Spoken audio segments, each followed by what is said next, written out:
Pardon me? Are you YouTubing? Are you on? Oh, we'll have to ask Danielle to do that. Danielle, are you ready to turn on the YouTube? Yes, we are live now.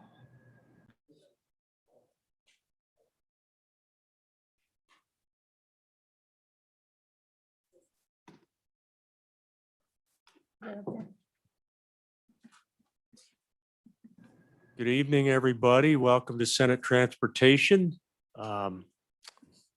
We have one bill for consideration tonight, Senate File 73. And the sponsor is here to walk us through Senate File 73. So Senator Case, welcome. And we'll get to you in just a moment. Let's do the roll call. Thank you, Kim.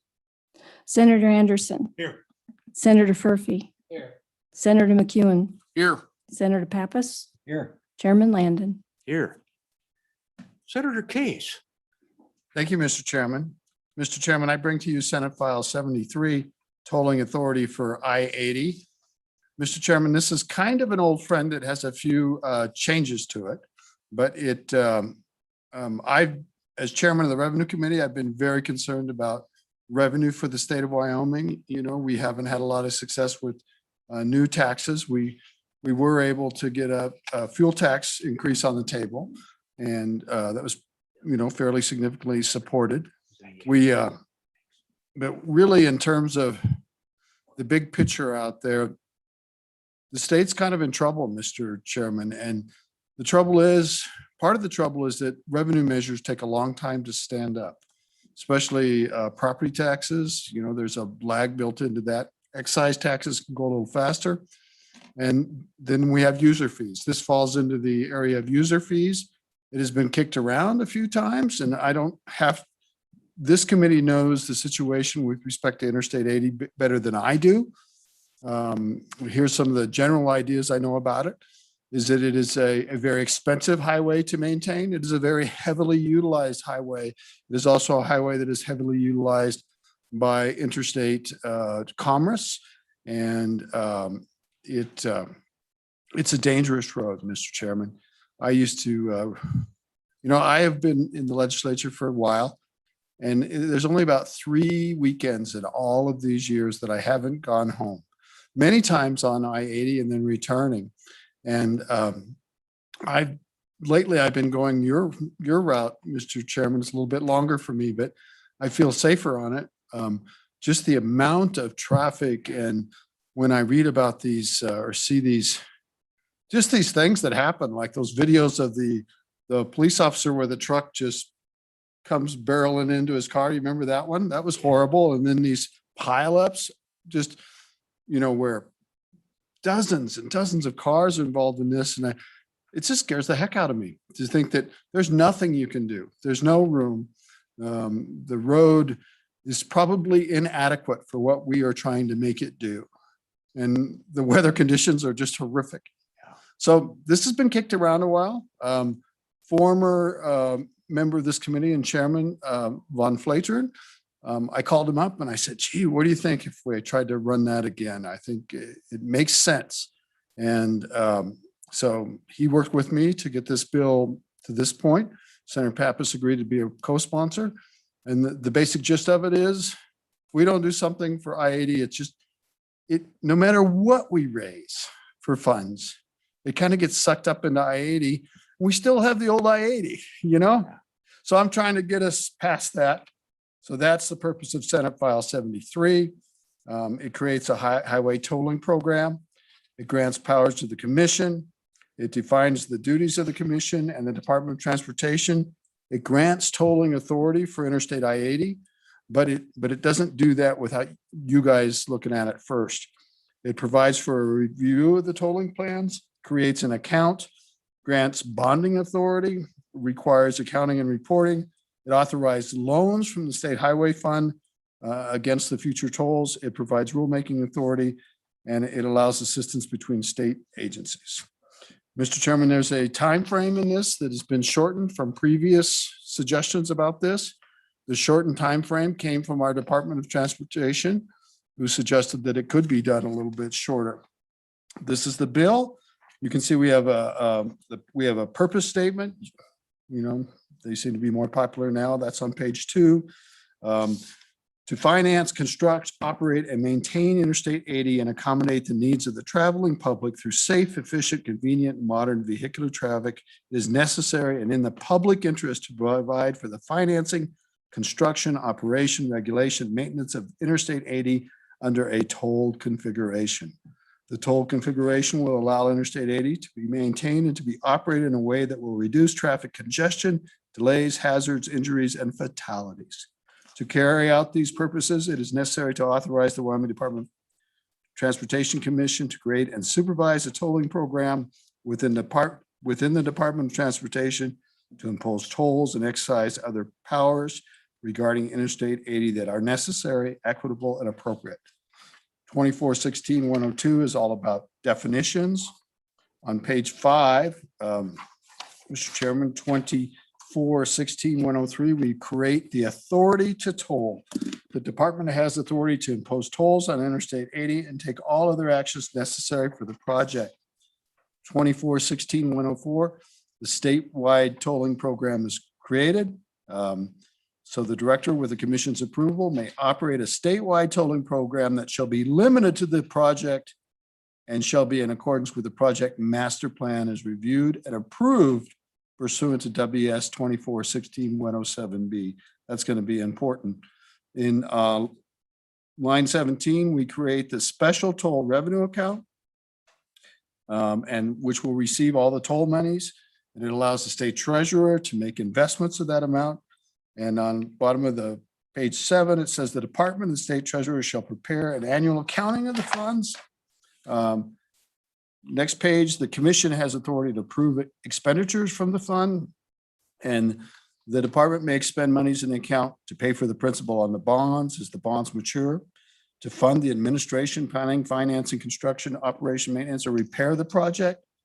And then in part E, the commission may transfer unrestricted monies from the state highway fund to the account for the department's use in defraying expenses incurred for the project before the receipt of bond proceeds or toll revenues. It's a cash flow section, Mr. Chairman. Let's the department get started. Line 13, this is important. Once the department has paid the cost of constructing the project, including reasonable and prudent contingencies, paid all debt service on all bonds to finance the project, and reimburse the state highway fund for any state highway fund monies transferred to the account under this chapter, plus interest, the commission shall recommend to the legislature to adjust the initial toll rates on the project so that the toll revenues are as close as reasonably possible to the amount required for the ongoing operation, maintenance, and necessary replacement of the project. It's kind of important. You know, we can have a set of tolls to let us get started and make improvements to the project, however those are going to be. And then after that, we're going to say, no, this authority to do all this doesn't go on forever. You're only allowed to collect the amount of monies that are necessary to maintain and provide for the replacement of the highway. Toll rates. This is the big unknown. I think you'll see in the department's got a presentation that they're going to share with us. They've got some ideas of what those toll rates might be. I don't have any idea, but I'll tell you, they're a lot more reasonable than you might think. 2416-107, line 15, a toll highway project master plan. This is like, I suppose this is kind of important, and maybe we should just take a moment. The master plan will, to be developed by the department and the commission, include the goals for the project, the physical project description, construction phasing and estimated capital cost, the tolling approach that they're going to use, and the toll rate structure, which takes into account, among other considerations, impacts of different vehicles on the road surface. Romanet 5, operations and maintenance plans. Line 11, Romanet 6, toll revenue projections and financial plans. Romanet 7, recommended civil penalties for failing to pay a toll when required or other violations of tolling requirements, the proceeds of which shall be applied to the operation of the project, not the Common School Land Fund, to the project. You can change that if you want. identification of persons or entities exempt from toll fees or toll requirements, if there are any people that should be exempt. Consideration of a free minimum travel distance available to all traffic. I think that's significant. That might solve some of the issues about local opposition. You know, the people that use like in Laramie, if you use the interstate to get across town, maybe that is part of the exempt amount. Maybe it's, I don't know, 100 miles or less. Maybe it's 50 miles or less. I don't know what it is, but it would allow the local traffic, which would have to be all local traffic, big trucks, little cars, everything to be exempt if they were to go down that route. Green River to Rock Springs, for example. Might be the perfect example, Mr. Chairman.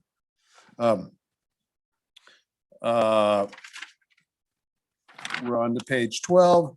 Results of a study of potential impact of tolling to communities along Interstate 80 and the feasibility of establishing a program that would provide impact assistance if appropriate to local communities.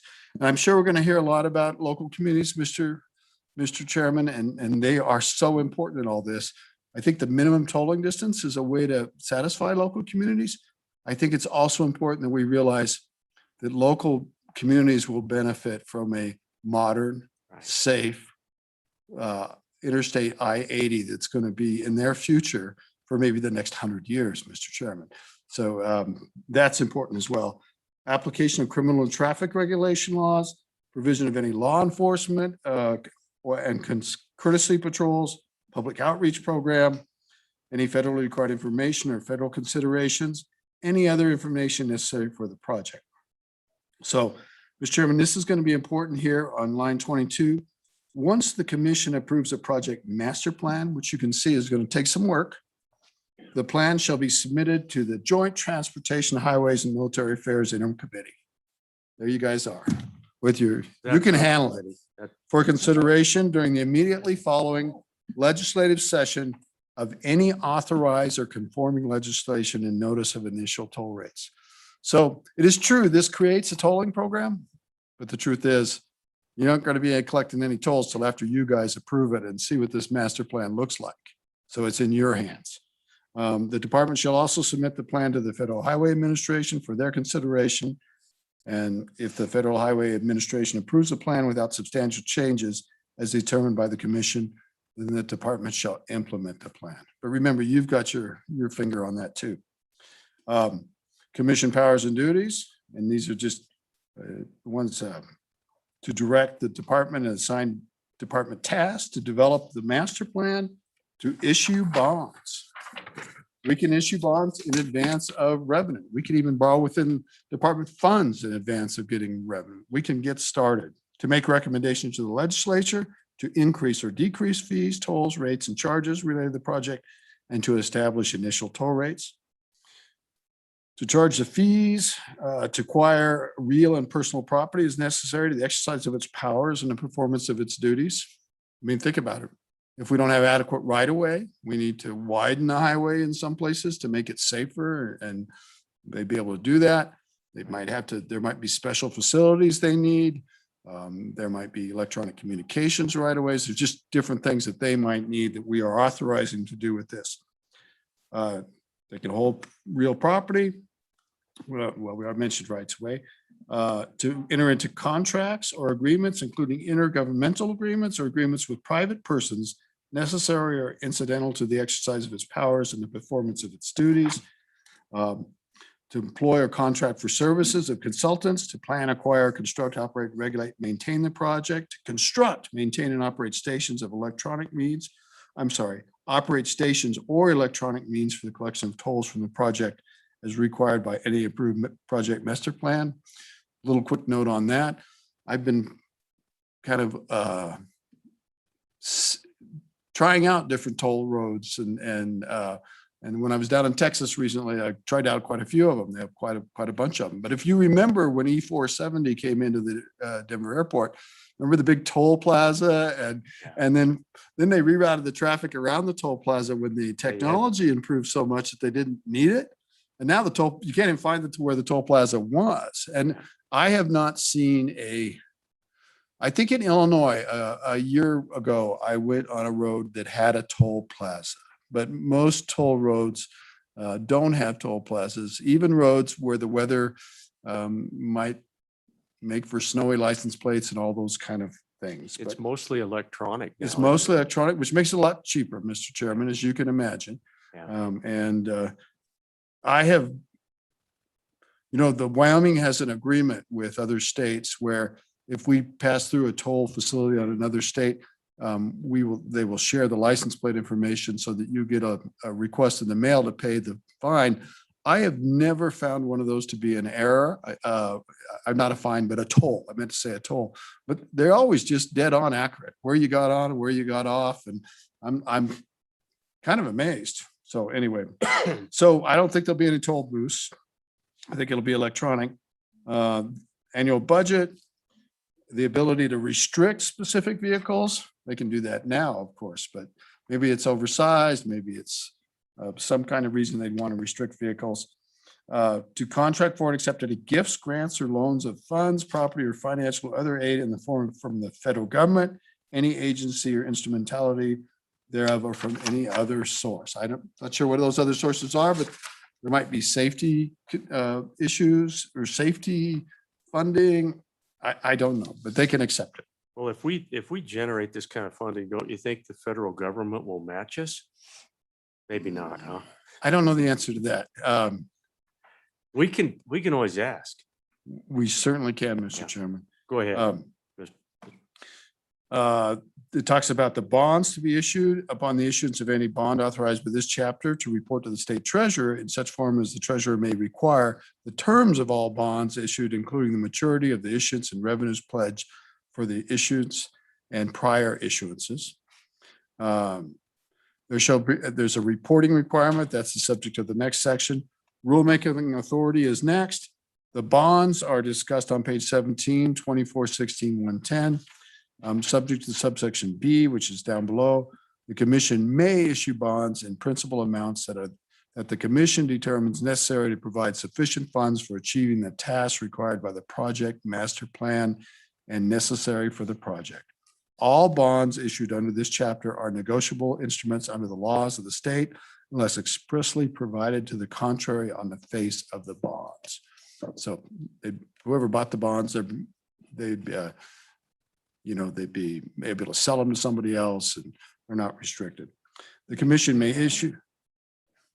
Could be the state of Wyoming. Could be.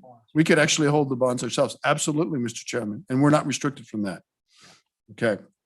The commission may issue and have outstanding bonds in an aggregate amount authorized in the adopted approved project master plan. All proceeds from the sale of the bond shall be deposited into the account, the I-80 toll account. All bond obligations issued by the commission under this chapter are payable solely out of funds in the account. We're not obligating any other state revenues, any other taxes. This is going to be only obligated by the toll revenues. Bond proceeds shall be used only for the project as provided in the project master plan.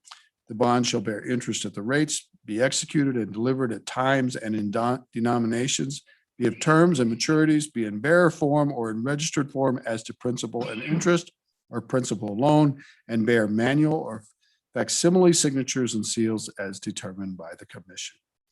Bonds may be payable in installments and may bear maturities not exceeding 45 years. Bonds and interest may be payable at a time or place, whether within or outside the state is determined by the commission. Any bonds issued by the commission in this chapter may contain an option to redeem all or any part as may be specified. The price of redemption, the terms and conditions, and the procedure of notice shall be set forth in the proceedings of the commission, and it shall appear on the face of the bonds. And Mr. Chairman, it's very common for bonds to be callable, and who knows what kind of financial situation we get in the future. It might just be a better deal to call those bonds in. Any bonds the commission may be sold at or above or below par value at a public or private sale in a manner and from time to time as the commission determines. The commission may pay legal fees, expenses, premiums, and commissions that it finds necessary or advantageous in connection with the issuance and sale of the bonds. J is the subject to the aggregate limits in the master plan. Additional bonds for a particular purpose may be issued. So we don't have to issue all the bonds at once. And We could have phases and we could have a contingency fee that says, oops, we forgot this. We need to issue some more bonds as long as we don't exceed the aggregate limit.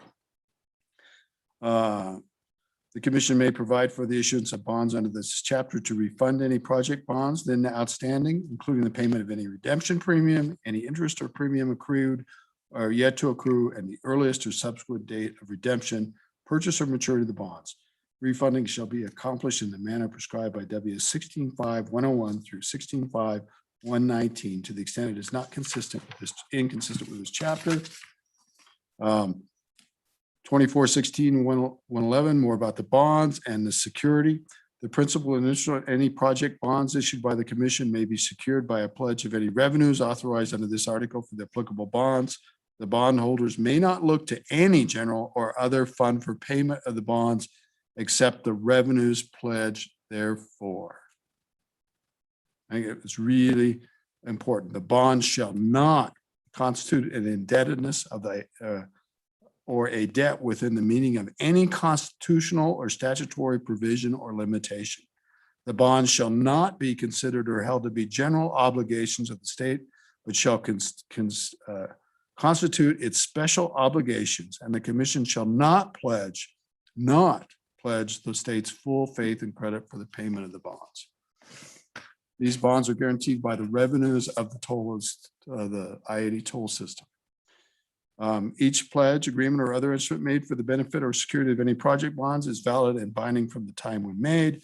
Revenues and other monies pledged are immediately subject to the lien of the pledge without delivery or further act. The lien is valid and binding against persons having claims of any kind against the commission, whether or not the persons have actual notice of the lien. Neither the resolution nor the indenture or other instrument by which pledge is created need to be recorded or filed.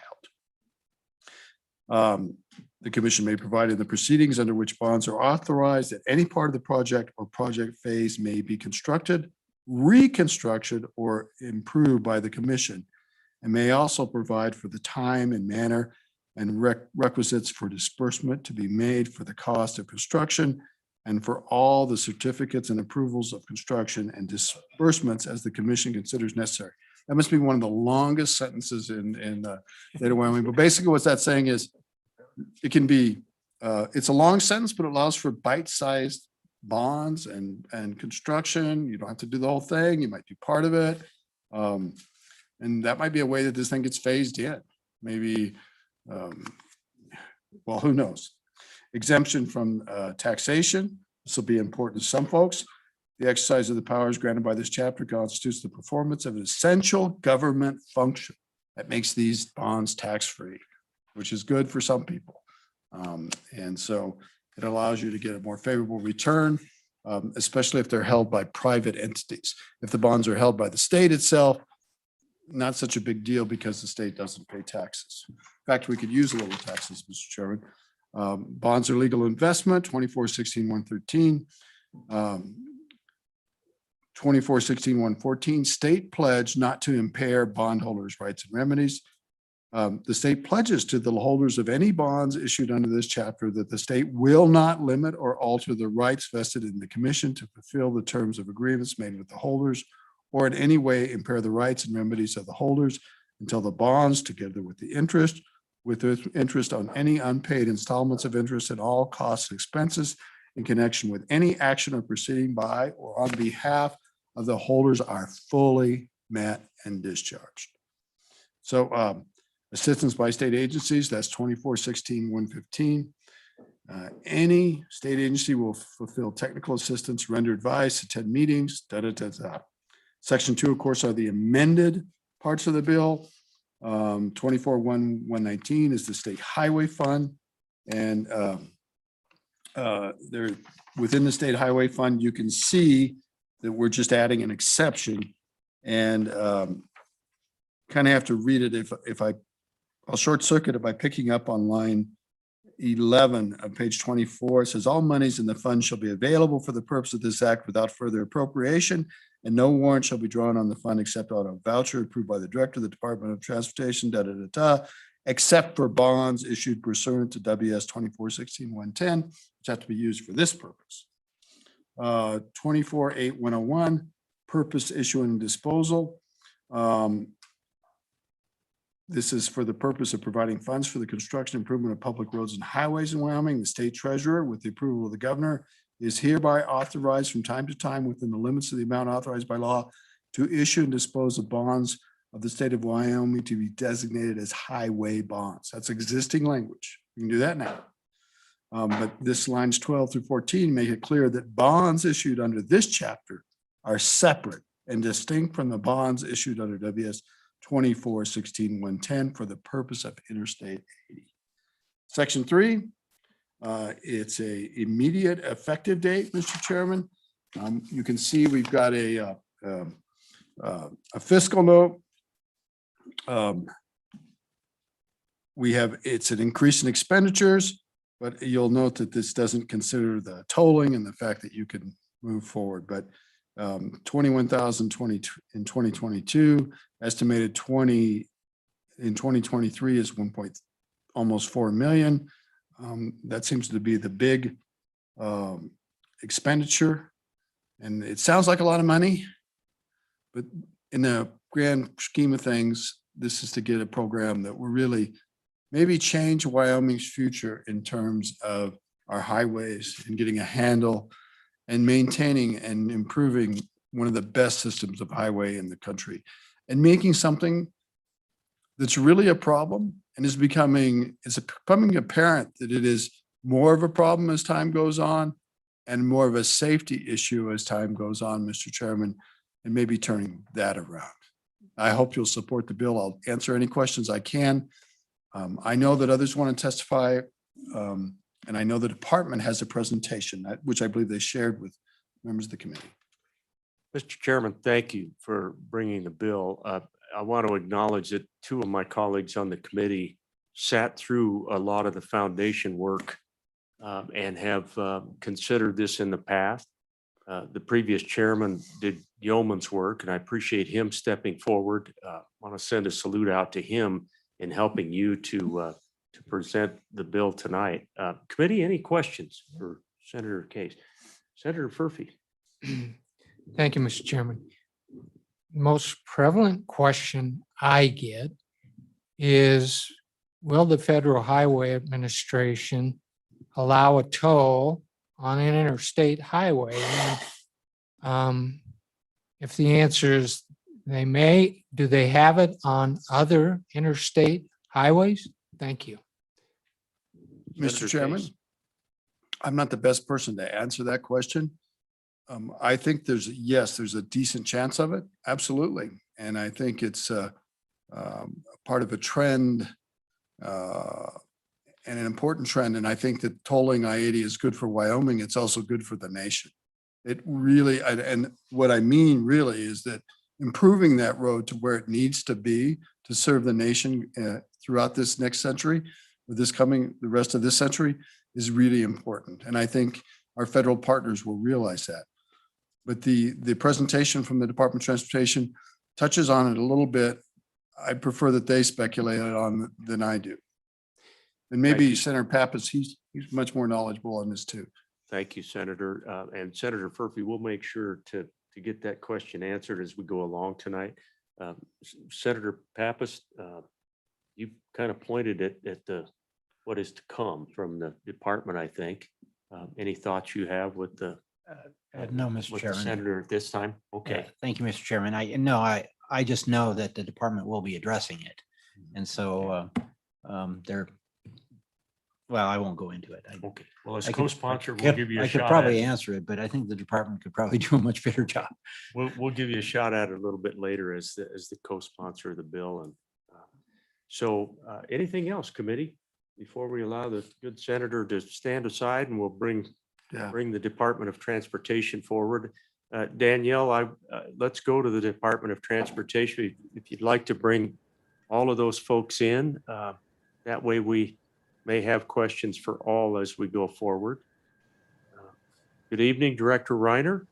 Good to see you. Mr. Chairman and members of the committee, a fine evening to all. Muted, Director, if I could get you to unmute, then we could hear you a little better. Director, you're not muted. We're actually having some technical difficulties down in that room, so I'll get a message down there as soon as possible. I apologize. Can you- Thank you. Short presentation. Maybe there's a volume control somewhere or something. Okay, let's, we've got a little bit of a technical glitch, Director Reiner. Unfortunately, we can't hear you, so we're going to stand down for just a second because we're out on the edge of our seats waiting for you. Can he hear us, Mr. Chairman? He Can you, Okay. you can hear us. We just can't hear you, Director, and that puts us at a disadvantage. Puts me at a really big disadvantage.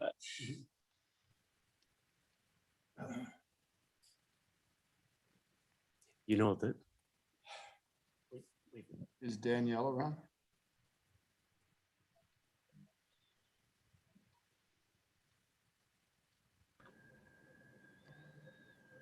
you want to try that, Director Reiner, again? Is there a test Mr. Chairman, can you hear me now? Can you What? hear me now? picking Can you you up? hear me now? Mr. Chairman, let's see. Director Reiner, I've also alerted IT. They should be getting down there any second, hopefully. On this for just a few moments, Director Reiner, and you're sure welcome to bring anybody else along with you onto the screen to join us as you make your presentation tonight, Director. Thank you.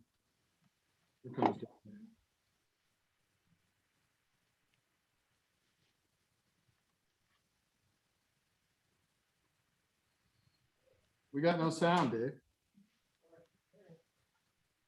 You know, you don't hear anything.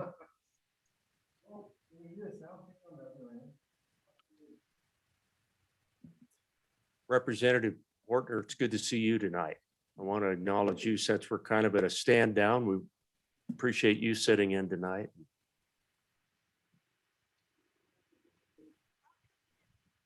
Enter your meeting ID followed by pound. We heard that. Did you hear meeting IDs? Yes. Oh, well, the voice is working then, Mr. Chairman. I was just gonna try and call in over the phone. 82412. Mr. Chairman, just comms check again then. I want to make sure, Director Reiner, you've got us. Is that right? Mr. Chairman, I do. Thank you. And now we have you. So by Oh, golly, we excellent. can have a conversation. Excellent. Well, you know, Mr. Chairman and members of the committee, for the record, Luke Reiner, Director YDOT, certainly a pleasure to be here tonight. I am joined with Mr. Fulton and Mr. Gillette really tonight so that collectively, hopefully we can answer any questions that you might have. I think, Mr. Chairman, maybe what I might suggest is we'll walk through the short presentation that we have, and I'd certainly recommend you just stop me as we go through and ask questions. Okay, Director Reiner, thank you for that. I did want to jump in real quickly and acknowledge that the co-chairman has joined it. Co-chairman Burkhart, thank you for dropping in tonight to listen in. And Director Reiner, please continue. Thank you, Mr. Chairman. Mr. Chairman, just I think even before we jump into the presentation, I think maybe a short little bit of history and to set really the stage for tonight. Certainly there's no question that YDOT, some extra funding would be helpful for YDOT. I certainly thank the bringer of this bill and his co-sponsor for their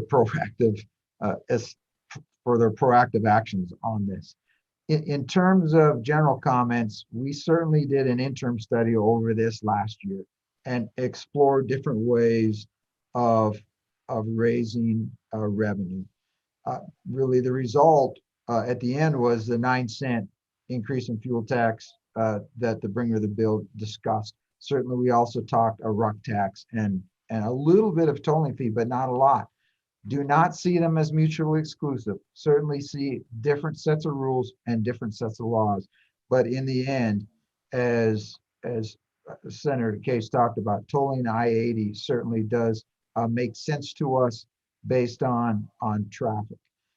Now, what you'll see tonight as we walk the timeline is in a compressed schedule. And the request to us as an agency, really shortly before the session started, it was probably late December, early January, was, hey, we've talked about this in the past. Can you speed it up for us? And so we went back to the drawing board and said, well, let's take a look at that. And as we walked through the PowerPoint slide deck, we'll talk about how we speed it up. But fundamentally, know what that does is it does increase some of the financial risk, and it moves things to make them not sequential, but concurrent. And so we'll walk you through that as we go. Director, What? I had a suggestion from the vice chairman, which I think is a good one. If you have the ability to share your screen for the public, would you be willing to do that as we walk through this presentation? Mr. Chairman, we would certainly be willing to do that. Okay, thank you. I believe that Mr. Fracas has that teed up. And Danielle, if you can help her do that, that'd be great. If she can't, Danielle, if you just do it for us, I'd appreciate that. Yeah, absolutely. We should be getting that set up right now. Okay, thank you. Just as we're getting ready then to go to the first slide, what I'd remind everybody is we actually did a formal study in 2008 and 2009, which is several hundred pages long. There was an update of that study in 2018, and a short summary was made, and you'll see some of those numbers tonight. But that's the most recent study that has occurred on this specific topic. Some of what we looked at in 2020 is applicable, but it's really in numbers and traffic on I-80. So I think in terms of focus tonight, really we'll talk about the specific requirements of tolling and how you shorten the implementation timeline. And with that, Danielle, if you turn on the PowerPoint, that would be phenomenal, please. Thank you, Danielle, for your assistance. I think that'll be very helpful to anyone from the public listening in tonight and watching.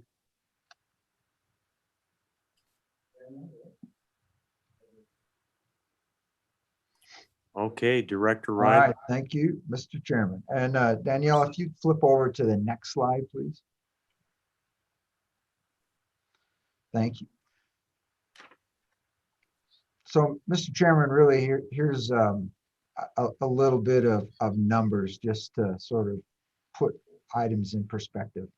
You've all had the brief on where we are in funding, and that has really been fairly stagnant since 2010.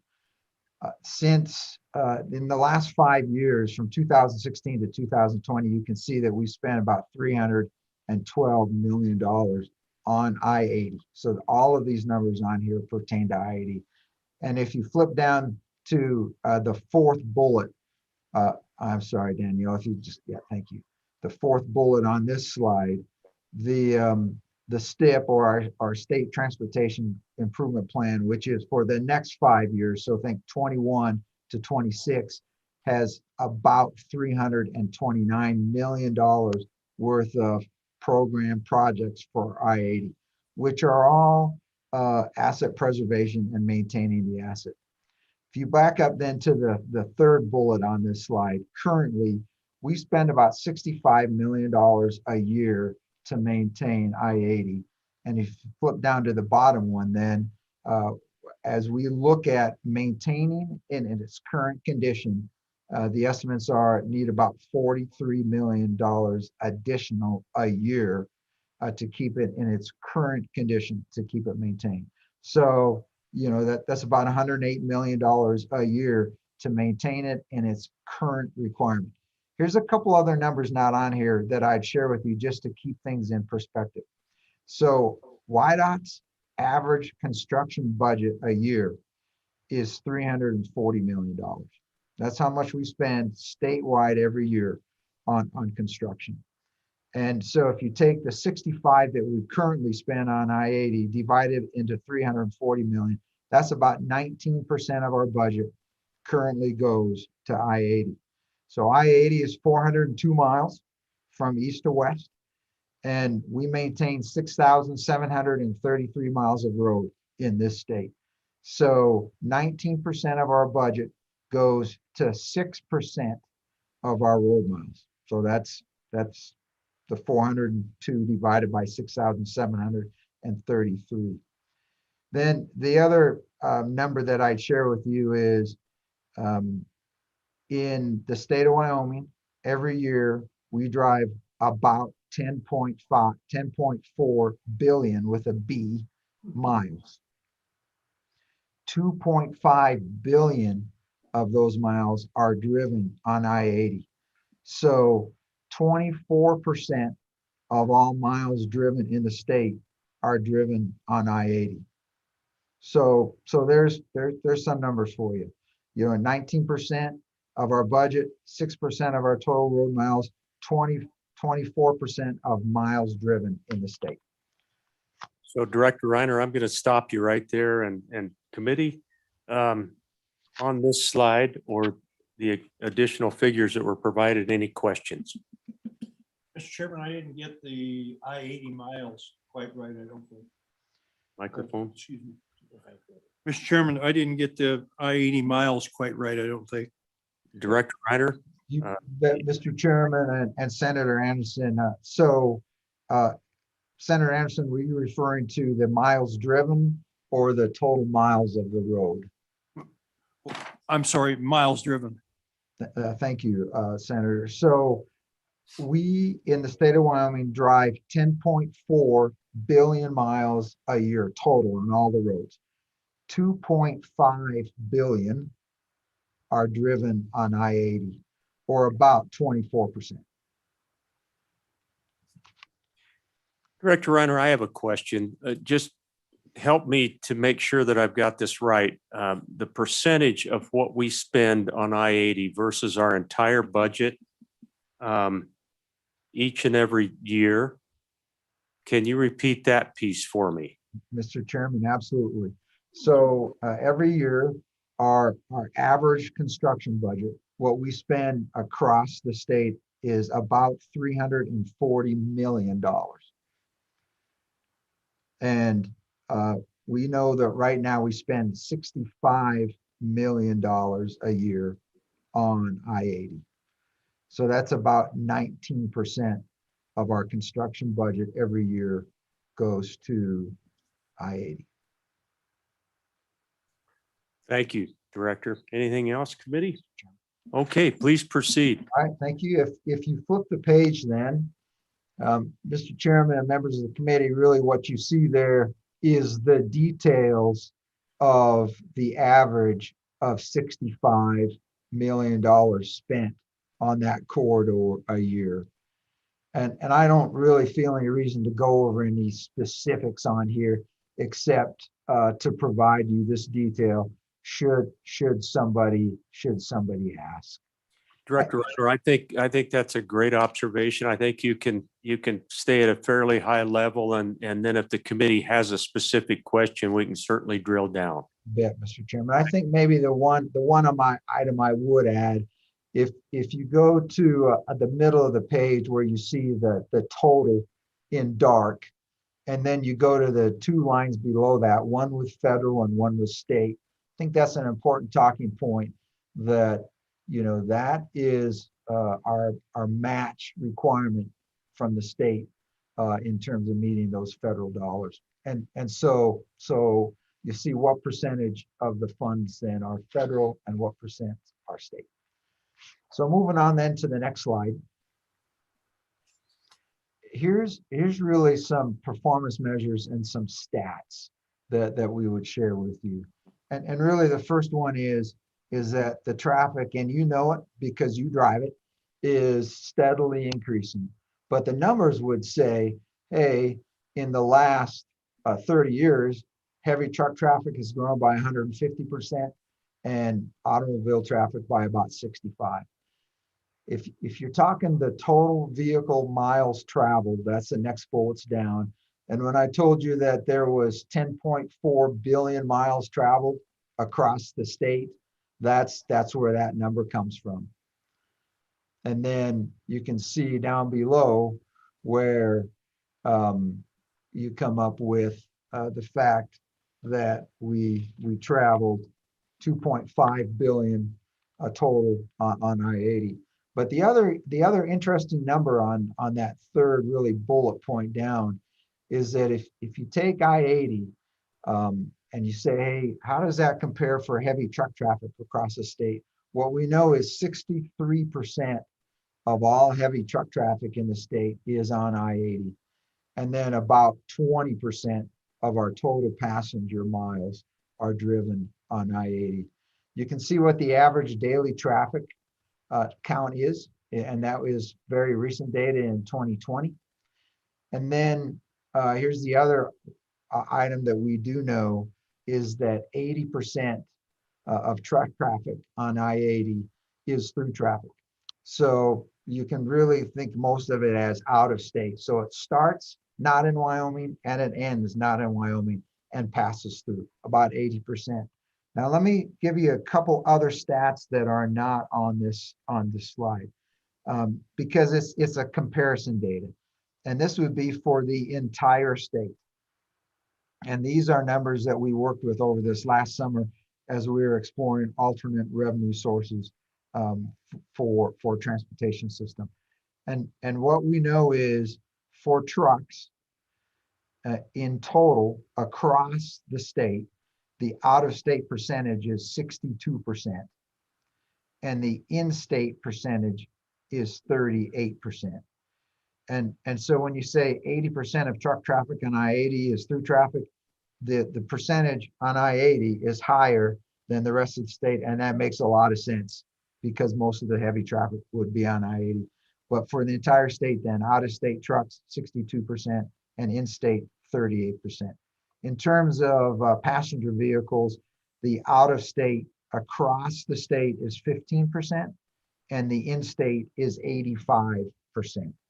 And it has proved to be a little difficult to calculate currently what the out-of-state traffic on I-80 is, but we estimate that it would be slightly higher than the 15%.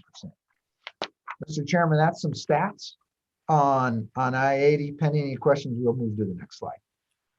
Thank you, Director. Any questions thus far, committee? Okay, please proceed. Thank you, Mr. Chairman. On the next slide then, here's the answer and to one of the questions that's already been asked is what can we toll? So generally, tolling is not allowed on federal highways, but it is done across this nation. And there's a couple ways to do it. So I'll walk you through the program that our recommendation is that we pursue. I'll talk to you about the other way you can toll, you can toll, and then we can go forward from there with questions. But the system that we are looking at recommending to pursue is called the Interstate System Reconstruction and Rehabilitation Pilot Program. Pretty complex acronym there. I don't know how you say it. The bottom line is that the federal government has authorized 3 states to currently vie for one of those slots. There are currently 3 slots open. There are states that have tried this in the past. For various reasons, no state has been successful in this program yet. Now, that's not a reason for us not to pursue it. It just means that things didn't really work out in those other areas for various reasons. What we do know is that underneath this Interstate System Reconstruction program is that the application process is very, very rigorous. I did actually have a discussion with the past FHWA administrator last week for about 45 minutes. And so there's options out there, and certainly, they're interested in working with states. At least the past administration was, and I know that this next administration will be the same. The details on this program is basically that you're authorized to toll to maintain. And that's really important to remember in terms of how this tolling program works, is it's toll to maintain, and that's very different than toll to build, which is the other option that we'll talk to in a bit. So for final approval under this Interstate System Reconstruction and Rehab Program, you must have tolling authority. This bill in its current form grants tolling authority, and that's absolutely critical that it happened. And that was one of the reasons other states were not successful. They built a plan in the end, did not have state legislative permission to toll, which doomed the process. The next couple items down really work together in terms of doing a financial analysis and a facility management plan. But basically, you have to have a very good plan. And the other thing in terms of the financial analysis is that you have to demonstrate that you do not have another way to pay for the repairs. I think if the 9-cent fuel tax passes, that will go a long way to saying, hey, we don't have the ability to pay because the 9-cent fuel tax will not provide the required income to fund this and to fund everything else. And so I think we would have a valid argument to do that. And then you'll know that we have. Just real quickly, sorry to jump in, but. You bet, Mr. Chairman. So you're saying even with the passage of the House bill that is being considered right now, we would still have a pretty good case to make that we cannot sustain I-80 as current. Mr. Chairman, that would certainly be my argument. So right now, as we looked at the financial gap that we actually hired an outside consultant to do for us this past year, that the gap for our roads was about $109 million. And that was really sort of in maintaining what we have, not even adding anything new. And so what we know is the 9-cent adds about 40 million for YDOT. And so there's still a funding gap there. And I think the flip side of the argument is also very true, is if we can say as a state, hey, listen, we just passed a fuel tax, it's not enough for us to pay. I think there we make the argument of we demonstrate that tolling, we need to toll to be able to pay the bills. And so I think those Even with the gasoline tax, we still can't make it. That's correct, Mr. Chair. That's correct. Any questions up to this point? Okay, Director. Excuse me, Senator McKeon. Thank you, Mr. Chairman. I'm just curious on what your annual revenues are, your whole total annual budget. Thank you, Mr. Chairman. Director Reiner. Yeah, Mr. Chairman and Senator McKeon, if we can hold that, and I will ask Mr. Byrne, I believe he might be under, I believe he's on, and if he's not, if you give me about 30 seconds, I will have that exact number for you. That's terrific, Director Reiner. As you wait for that, please don't hesitate to keep going as we work on through this and get to other testimony and all the things we got going on. You bet, Mr. Chairman. So, Mr. Chairman and Senator McKeon, what I'll share with you is the total revenue and this is anticipated revenue for 2021, about 680 million. And that's a combination of federal aid, state fuel tax, state registration, driver's license, and then the FMR and severance tax that we receive. Okay, Senator McKeon, any follow-up? No, thank you, Mr. Chairman. Okay. Thank you, Mr. Chairman. Then continuing on, just a couple other items on this slide is, and Senator Case certainly discussed it, is all toll revenue must be used on the toll facility. So no issue there. But the good thing there is it frees up the other revenue that we're currently using on I-80 on I-80 to go elsewhere in the state. So it's a win-win. And certainly if Federal Highways allows us to do this, there will be an annual audit, which is fine. We certainly have an annual audit every year as we speak. And so we just add that to this. I talked to you about, this is toll to maintain. The other option out there is toll to build something new. And our recommendation is we not pursue that course of action now because of this.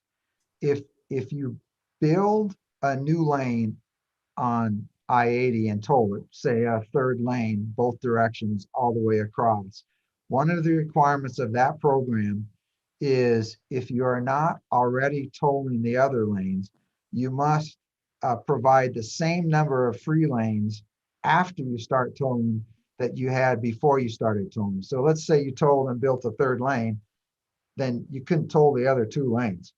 And so we don't think that we have enough through traffic and enough congestion that people would pay a toll on a toll lane if there's 2 free lanes beside it. Now, eventually we might be able to get there, because if you're tolling 2 lanes, then you probably do have the ability to add a third lane in the future.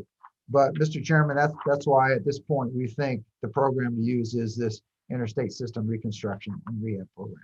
Certainly makes sense. Director Reiner, any questions on that front, committee? Okay, Director, So, Reiner, please continue. Moving on to the next slide then, Mr. Chairman, and we've walked the bill. So here's the 30,000 foot from my vantage point of the bill. One is, it says, hey, we're going to toll, and YDOT, this is your authority to toll. And actually it's Transportation Commission. This is your authority to toll. Go build a plan, bring it back to us, bring it to the Joint Transportation Committee. And if we like it, we'll implement it. And if we do not like it, we will not implement it. And that's sort of my short elevator speech in terms of what the bill does. The next couple of slides then would talk the timeline, and certainly it is speeded up. One of the areas where it's speeded up is when we said, you know, the elevator speech is, you know, bring it back to the Joint Transportation Committee. It used to be bring it back to the entire legislative body.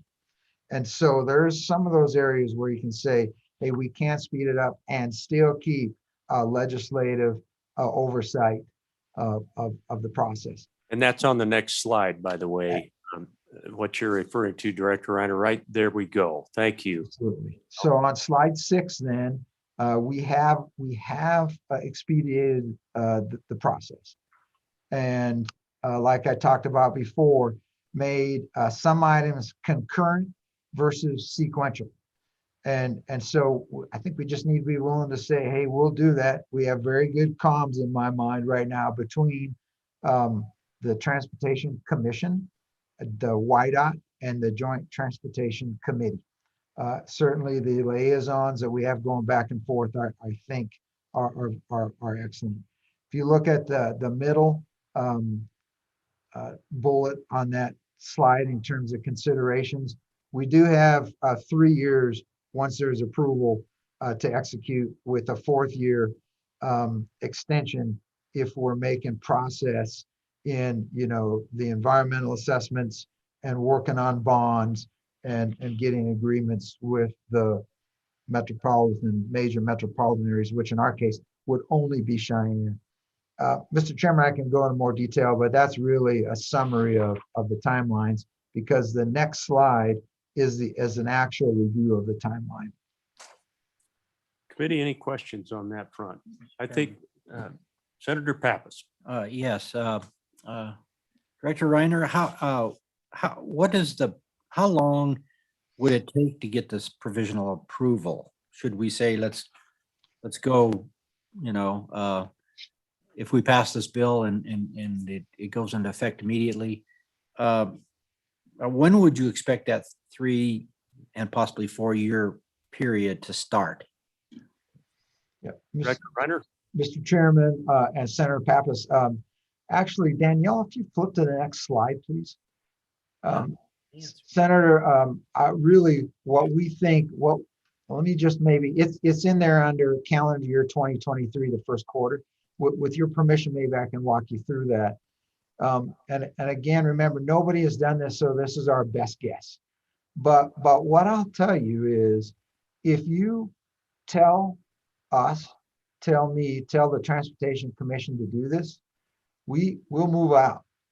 And we'll be in DC talking to FHWA and working some of these timelines. So this is our best guess as we currently see it.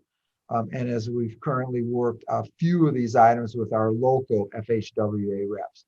So what we see is, just to walk you from left to right, CY calendar year, second quarter, the legislature working on passing the tolling bill.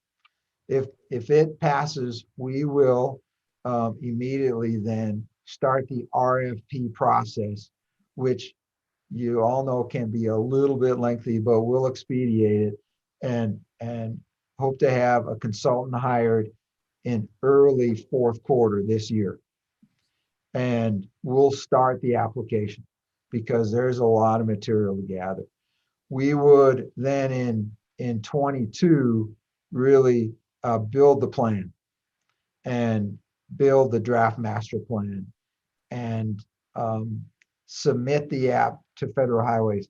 Now, again, I'm not a, hey, let's submit this and hope they approve it. I would recommend to me, to be back there working with them concurrently saying, here's what we're doing, what do you think? So there's no surprises when they get the plan.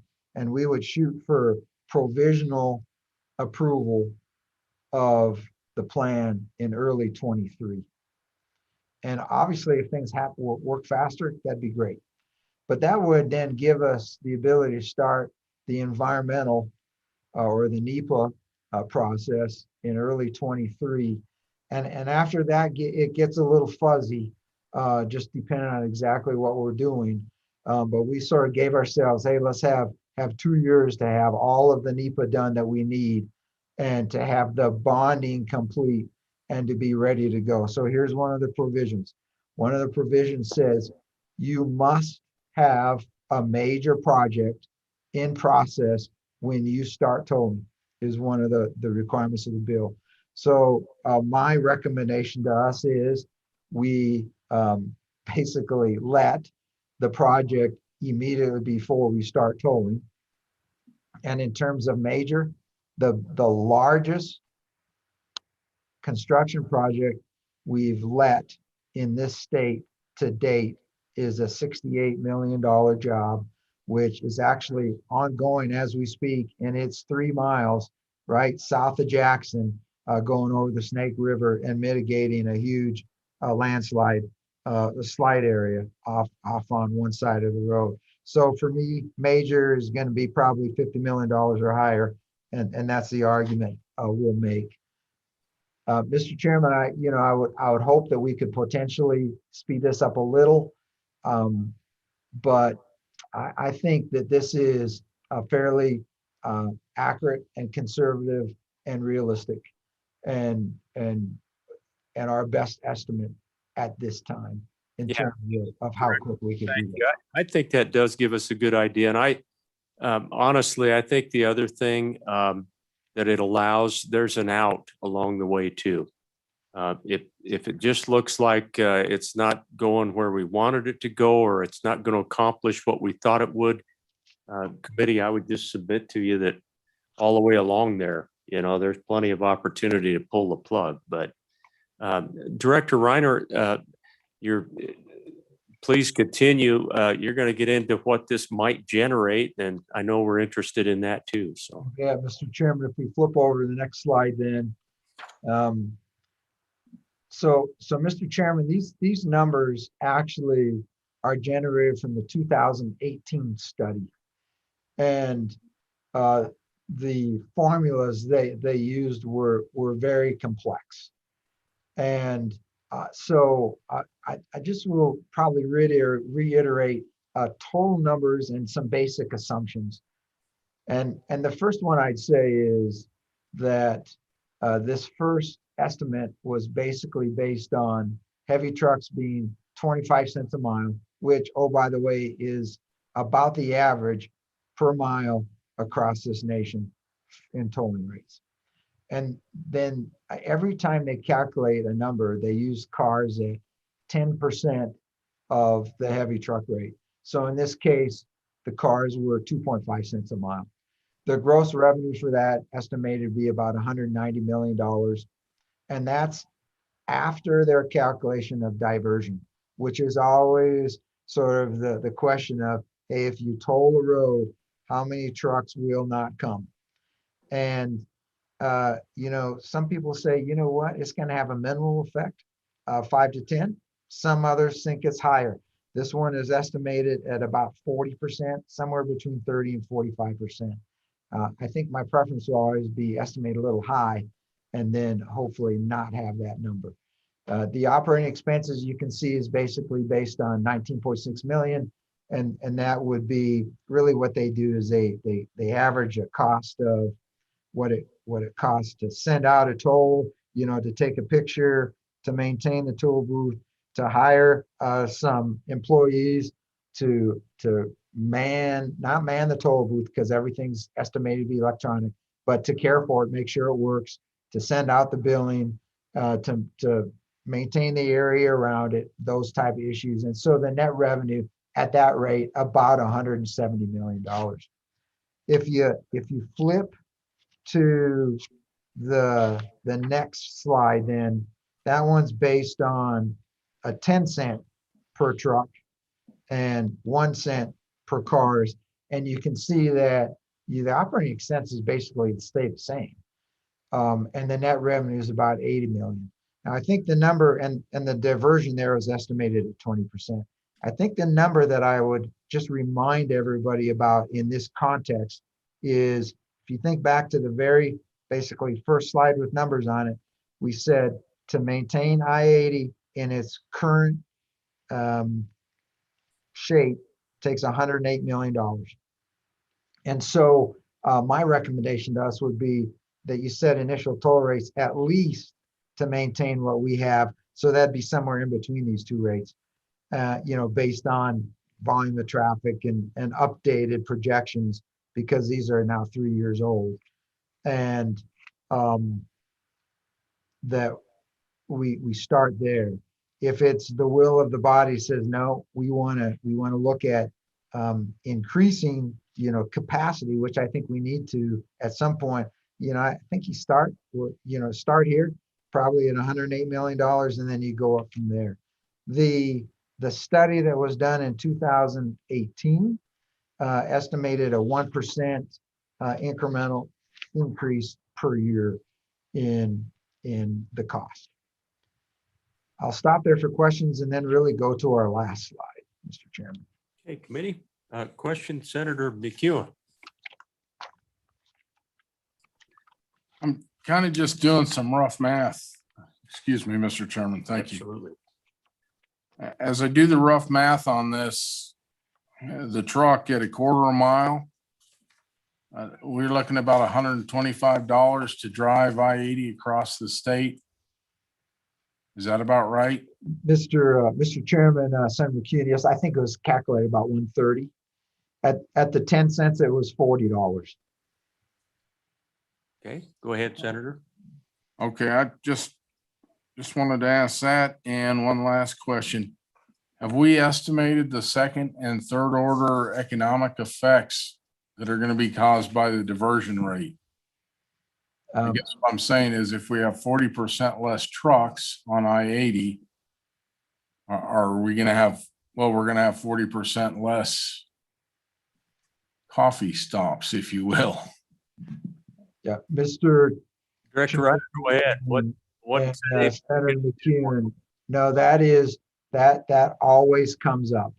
And that is part of the economic ripple effect. So that's why the diversion calculation is so important. And I think part of the decision on what you charge in the toll rate is the secondary effects. because there will be less fuel stops, be less fuel bought, less cups of coffee bought, less wear and tear on the road. And so it becomes, that's part of the master plan, is to factor in all of the impacts across the state versus just, revenue and expense in terms of road construction. Director Reiner, I would remind also committee that we do have somebody here that might be able to conjecture for us a little bit as well. And I bet she might testify after a bit here. Director Reiner, how about, Senator Pappas? Thank you, Mr. Chairman. Yeah, did have a question. Also on the operating expenses of $19.6 million, was that based on current dollars, or is that a number that's projected out the 5 years? If tolling becomes available, is that $19.6 million a today's operating expense, or one when we will be tolling?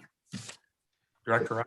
Mr. Chairman and Senator Pappas, I'm pulling up, so those numbers came actually from the 2018 study. And I believe what that is a 5-year estimate and a rough number. I think what's important to realize, and I think my recommendation to all of us as we discuss this tonight, is that I don't think we should get too fixated on the exact numbers, but sort of on the trends and the concept. Because if you tell us to go forward and if this passes, all of these numbers gets relooked at. And so I think, what we see there is at least that that'd be my recommendation. And so you just say 19-ish, plus or minus probably, $1 million, or plus or minus some, just because the study's 3 years old, Mr. Chairman. Okay, Director Reiner, if you want to finish up that last slide, then we'll get on to. Bet, Mr. Chairman. So the part of the discussion, and again, this goes into part of the diversion issue and part of, hey, how does this work? And when you start talking about the minimum tolling distances that Senator Case discussed, is, hey, where do you put the tolls? And so I think, Senator Pappas, to your question about, capital costs and cost to maintain, it sort of depends on how many tolling sites do you have. And so there's different ways you could toll. You could have one right in the middle of the corridor, or you could have one about every 80 miles, as you see on the right.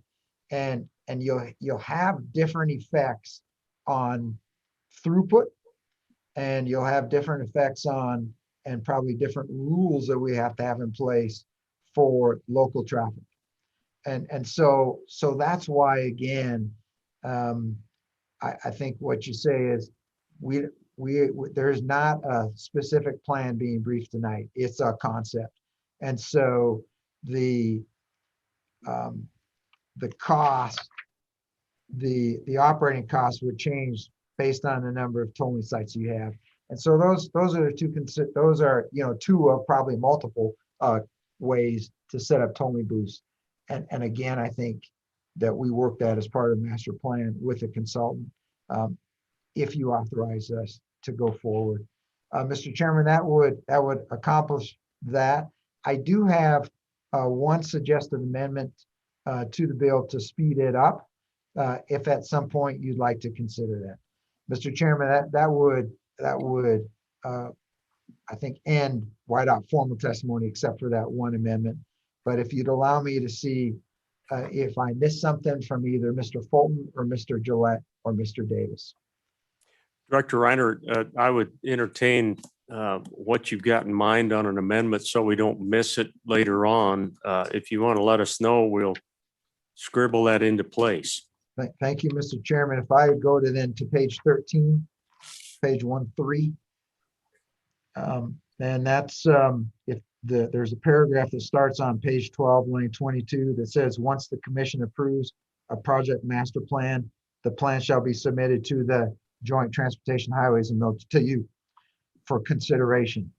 And then there's the next, the second part of line 2 talks about during the immediately following legislative session. Mr. Chairman, I might recommend you put a period after consideration on line 2 and cross off the remainder of that sentence. The reason for that is if we receive authority and a master plan, let's say in May of a year, then it could actually go to the Joint Transportation Military Affairs, interim committee during the interim in June. And we could be 6 months ahead of waiting until the next legislative session. And Mr. Chairman, so it becomes a timing issue for me. Okay, thank you, Director. We'll take a look at that when we work the bill a little bit later. Committee, anything else for the director tonight or somebody with him? Senator Furphy. Thank you, Mr. Chairman. I think you mentioned this a little bit, but I need to understand. If you're building these semis that come across our state, so do you have agreement with every state to be able to look up the license plate number and know where to send the bills to? Director Reiner. Mr. Chairman, Senator Furphy, I think that would be part of building the master plan and setting it up. It would be very, very much like E470. It is, my understanding is that the interstate compact agreements that we have between states would cover that. Okay. Follow up? Anything else, committee? Well, Director, thank you. That was very thorough and we appreciate the presentation. That catches us newbies on the committee up to speed a little bit. I want to go to further comment if the Department of Transportation doesn't have anything else, Director. Mr. Chairman, we have nothing else. So we'll stand by for further questions. Appreciate that because we may come back to you for sure. Okay, I want to go to further public comment tonight. Thank you, Senator. Appreciate that. And anyone who'd like to testify, Ms. Legursky, please come forward. Thank you. Good to see you. Thank you, Mr. Chairman, and good evening. I'm Katie Legursky with the Associated General Contractors. As you guys are familiar, we are the ones that build and maintain I-80. We know firsthand that I-80 is the 2,000-pound gorilla in the state of Wyoming. I-80 continues to deteriorate at an alarming rate. As a user fee, tolls provide a system of road funding that is very simple. You simply charge the road users when they use the toll road. Those same road users benefit from the improvements their user fees generate. Tolls provide a sustainable source of revenue for that road being tolled, which is predictable, secure, and will not take revenue away from any of the public needs. Additionally, tolling I-80 would assist in maintaining and improving Wyoming other roads, bridges, and highways throughout the state with our very limited dollars for maintenance and improvements throughout the state of Wyoming. We believe tolling I-80 should be considered as a funding source for the state of Wyoming. The only one concern that the contractors have if I-80 is tolled is how is the state of Wyoming, WYDOT in particular, going to let those projects? Wyoming contractors and subcontractors can perform the work and should be given every opportunity to do the work rather than having the state of WYDOT design those projects in such a way that it gives the large out-of-staters a competitive advantage in building that work. And with that, Mr. Chairman, I'll stand for any questions. Committee questions? So Ms. Legursky, I'm just thinking out loud here. We're going to have a little bit of time to consider this. We already have state law, which helps our in-staters. Maybe you could be thinking about what else the committee could think of to help our Wyoming general contractors, because I think I speak for everyone up here. We're interested. Senator Pappas. Yeah, Mr. Chairman, thank you. My only concern would be the legality, and since it is a federal highway initially paid by the federal government, I think that's something probably that the report or the plan that White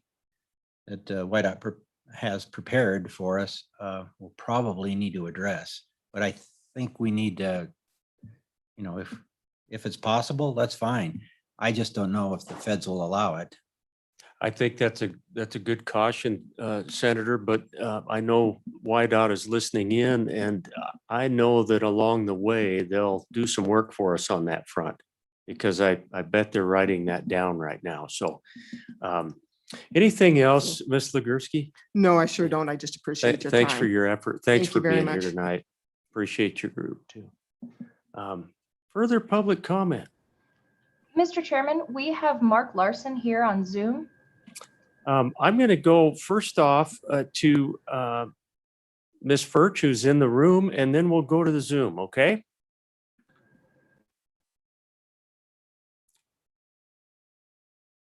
Thank you, Mr. Chairman. Good evening, Sheila. Good to see you. Good to see you. I'm Sheila Furch with the Wyoming Trucking Association. And while we appreciate the continuing work this committee and committees before you have done to explore ways to improve Wyoming's highway systems and infrastructure and address the funding issues that we have to that system, we oppose Senate File 73. We share the frustration, excuse me, with the challenges of funding Wyoming's highway system, particularly I-80. There are no easy answers. We know that. We've been working on that as well. We have a long-standing position of support for increasing the state fuel tax with no diversions from the current highway funding sources. The trucking industry in general also has been on record for quite some time as supporting an increase in the federal fuel tax. We have expressed many times our own frustrations at the federal level about the diversions that have continually happened with the federal highway fund and the lack of action to address the current federal highway infrastructure. As an industry, we oppose tolls in general, but we specifically oppose a toll on a current highway capacity, which is what this would be.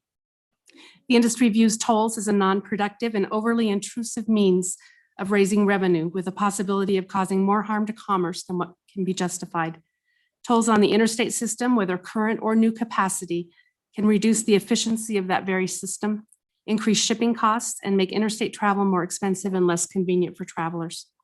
Tolls can impact regional competitiveness and impact business location decisions. Even with today's technological advances, tolls are expensive to administer. No matter how they are implemented, assessed, and collected, tolling is a massive expansion of government. Tolls are double taxation, a tax collected to use a system that has already been paid for with registration fees and fuel taxes. Diversion has long been downplayed, so I was happy to see the diversion rates that were shown on the handout that YDOT gave, because that is a concern. During your committee meeting last week, you heard reports that traffic on one of Wyoming's mountain passes increases every time I-80 is closed. Diversion to other states will cause Wyoming to not only lose out on projected income from tolls, but also current income derived from fuel tax and registration fees that are paid to the state of Wyoming by interstate commercial vehicles. Diversion to other Wyoming highways will just shift the impact of that traffic to highways that are not prepared now for that volume of traffic, exacerbating highway funding problems and traffic impacts on other corridors within the states. Shifting the problem doesn't solve the problem. Businesses along I-80 have invested significant resources to be strategically located along that corridor. Diversions from the implementation of a toll could have catastrophic implications to those small businesses in those small communities. I wonder if the fiscal note on the bill has also taken into consideration the time I-80 is closed throughout the year. That has an impact on the fees that would be collected when the highway is closed. In 2018, the trucking industry in Wyoming paid approximately $224 million in state and federal highway taxes. The industry paid 62% of all taxes owed by a Wyoming motorist, despite trucks representing only 18% of the vehicle miles traveled in the state. In January 2020, a typical 5-axle tractor semi-trailer combination in Wyoming paid $7,358 in annual state highway user fees and taxes, plus another $8,906 in federal highway user taxes and fees. You have heard about the high percentage of truck traffic that travels I-80 that doesn't originate or have a destination in the state of Wyoming. I'm preaching to the choir because I know a lot of you have heard me say this, but just keep in mind that even if those trucks don't stop in Wyoming, they are paying a portion of their registration fees to the state of Wyoming for the miles they operate in this state, as well as fuel taxes based on the fuel they burn in this state. So just because they're not stopping in the state doesn't mean the state isn't already receiving registration fees and fuel taxes. And I just wanted to take a moment. I don't want to belabor anything and keep you here longer than you need to, Mr. Chairman, but I did go through the bill and read everything and did some comparisons with previous bills. And there were just a few things that I wanted to point out that my members have questions about.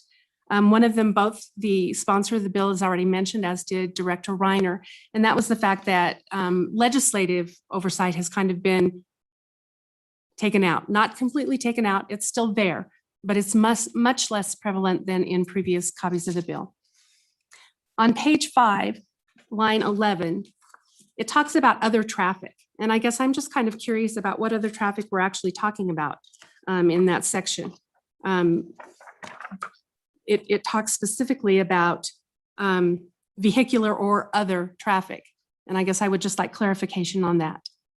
On page 10, line 4 through 13, if I'm reading this correctly, the Wyoming Transportation Commission will set the initial toll rates, but after that, the legislature will set the rates. And I guess I would just like some clarification on the language that addresses generate revenues necessary to fund any impact assistance program available to local governments. Is that the impact that will be necessary because of diversions and the fact that those counties will see a downturn in what they'll be receiving? On, excuse me, on page 11, lines 6 and 7, the language impacts of different vehicles on the road surface causes concern.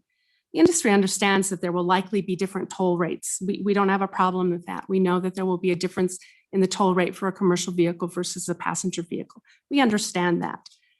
However, it just concerns me because there is so much misinformation about the wear that a commercial vehicle does versus a passenger vehicle.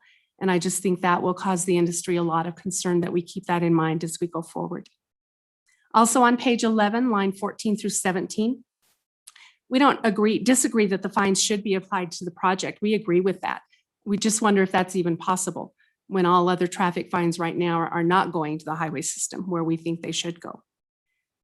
Also on page 11, lines 19 and 20, this language causes concern about what the criteria for an exemption is. Who is eligible for a toll exemption? How will those determinations be made? Page 11, lines 22 and 23, we would just like clarification as to the language providing for consideration of a free minimum travel distance available. Again, the sponsor discussed that, and it's not necessarily a bad idea. We understand why that may be necessary.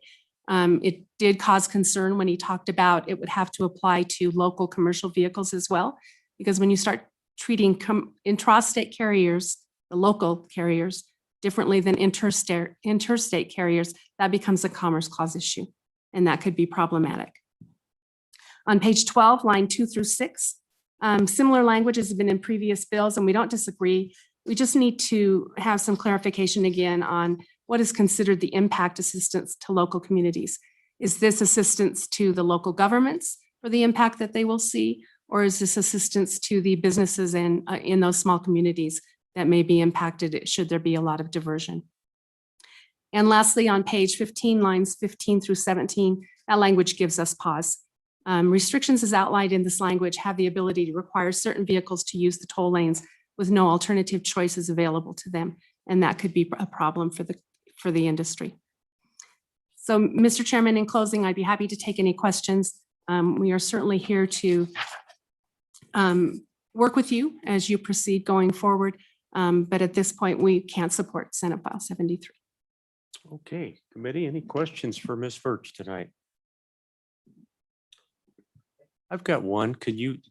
Real quickly, can you locate that last concern that you had? I was running a Certainly. little behind. I'm sorry, I went through those pretty fast, No Mr. problem. Chairman. Page 15, line 15 through 17, talks about the restrictions to different lanes.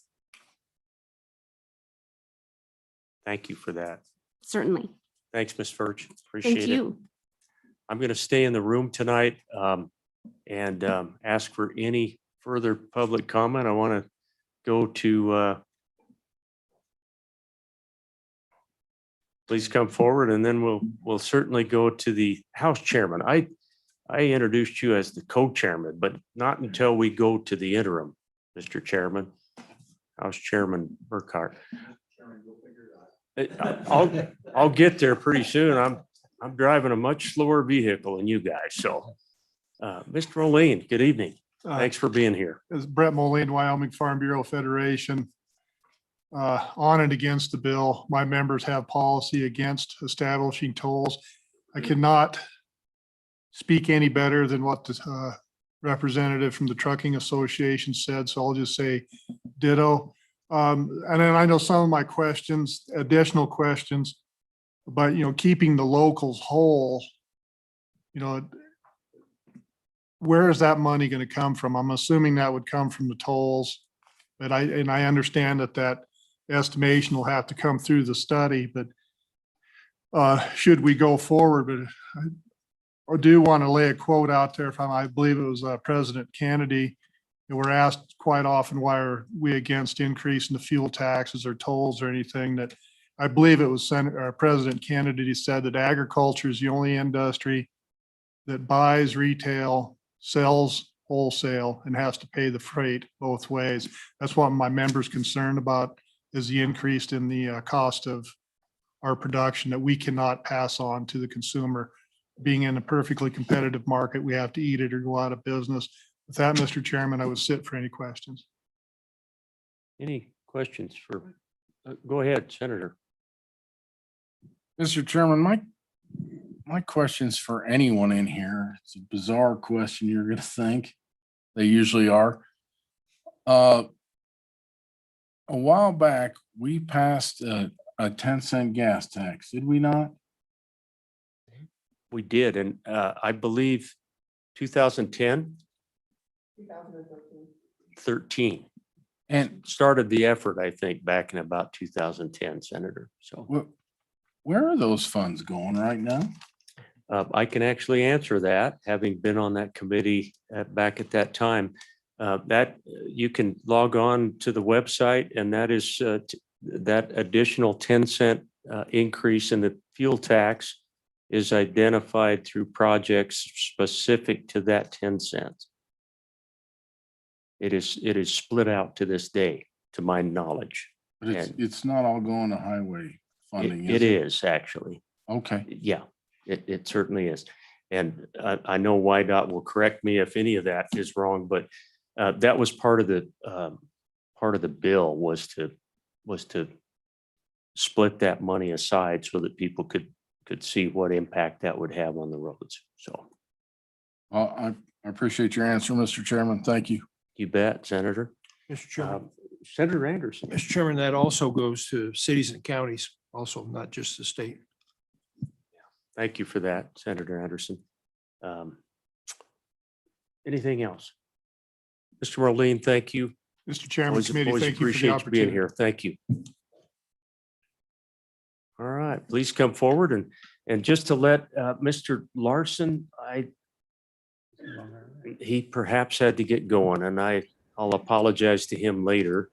Mr. Chairman, Uh, I do apologize for the interruption. We do have Mr. Larson as well as Mr. Gagliardi here, both to testify on the bill. Okay, and Mr. Larson, please hang on. I'll let you stay right there. And we've got one or two more here in the room, so we'll get through everybody tonight. Okay. Back Mr. out front. Chairman, Keith Kennedy on behalf of the Wyoming Wheat Growers. I'll just mention a few very brief things. Sheila certainly mentioned many of our concerns. One thing that's happened within the last 3 or 4 years, and I actually serve on a national committee that examines transportation issues for wheat. And with one of our locations at one of our elevators here in Wyoming to the east of us actually has begun to ship by truck to Utah.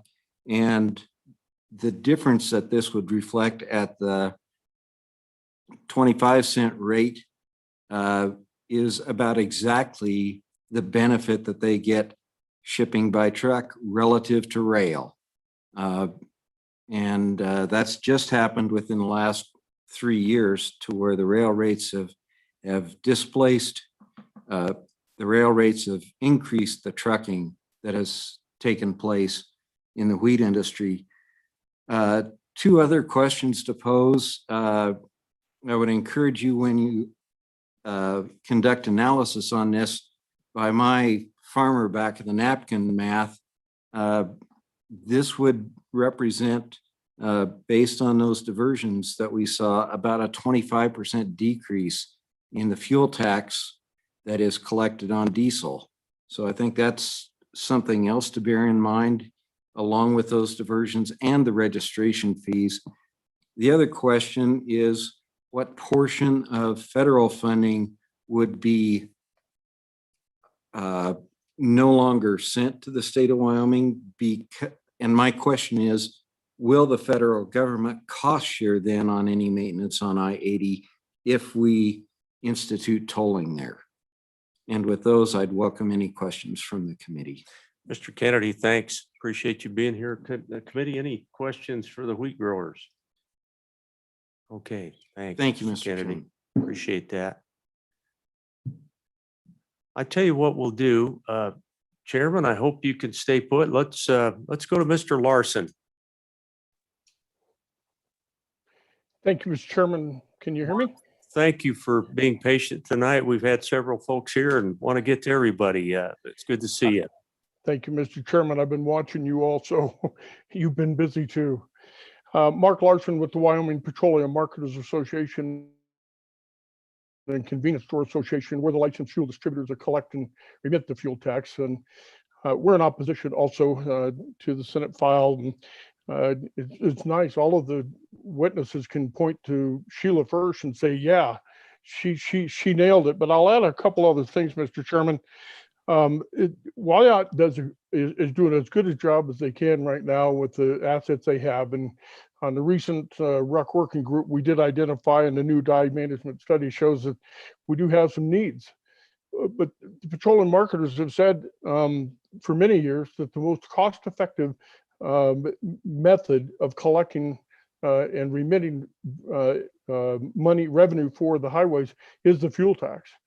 And when we look at the less than 1% that the fuel tax takes versus the E470, that's all electronic technology, their tolling cost is 13.9% of their total revenue for the pass, and 19.6% for the license plate readers. So the question on the board was an interesting one. You know, there's an awful lot of additional costs for collections.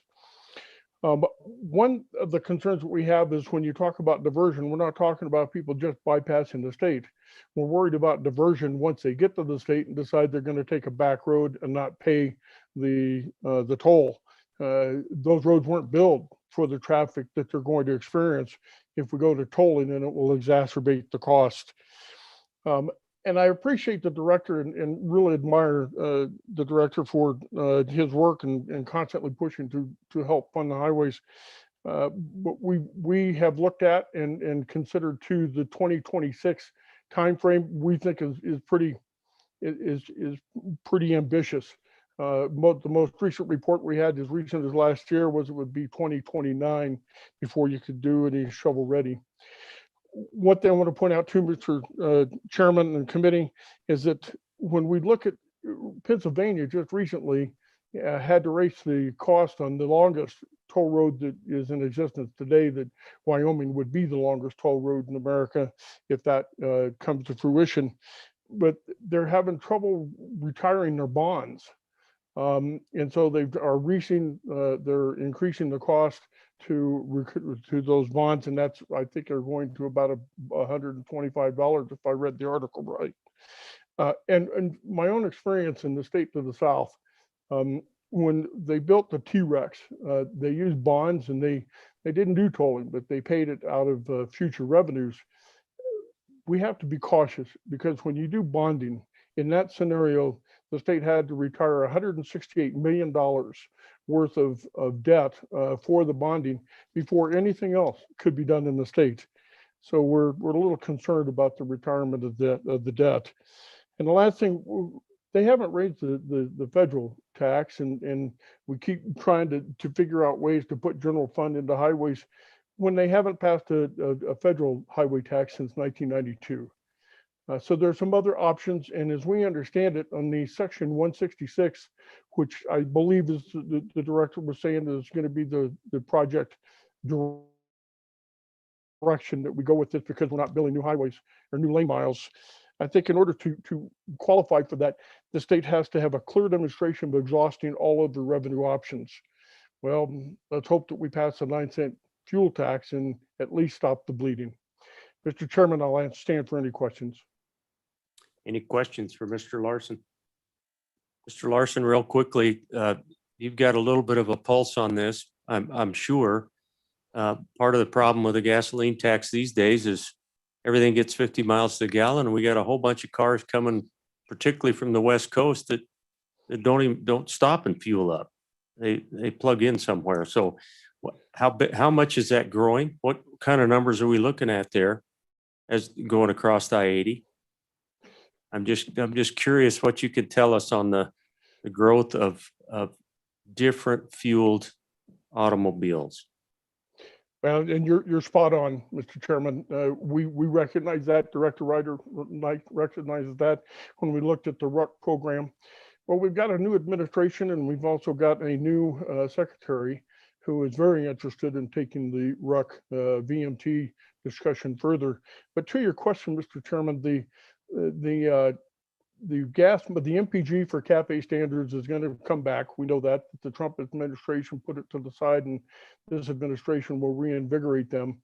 But we're getting up into the gas mile levels that you're not going to see the exponential increases you saw in gas miles that were before. So the petroleum marketers in our national parent energy marketers association believe that there's still plenty of time for us to utilize the fuel tax before we get to that scenario. And when we look at what Wyoming has done for electric vehicles and putting the $200 fee on there, but you're absolutely right, Mr. Chairman. How we eat the elephant on the electrification of vehicles, which that's a whole story in itself, Chairman. When we start looking, if they're going to be able to attain the 2035 everything electric with all the rare earth minerals, that'll be good for Wyoming, but I don't think it's accomplishable. But I don't know if I answered your question. We do believe that there's time for fuel taxes to be implemented, as we see what this administration is going to do with the VMT, or as we see what you all do with the tolling. Mark, I appreciate that, and you knew where I was going with that. At least a tolling situation doesn't care what kind of fuel that car is running on. But my second question is, what are you hearing from back on the Beltway? I know this is an entirely different administration.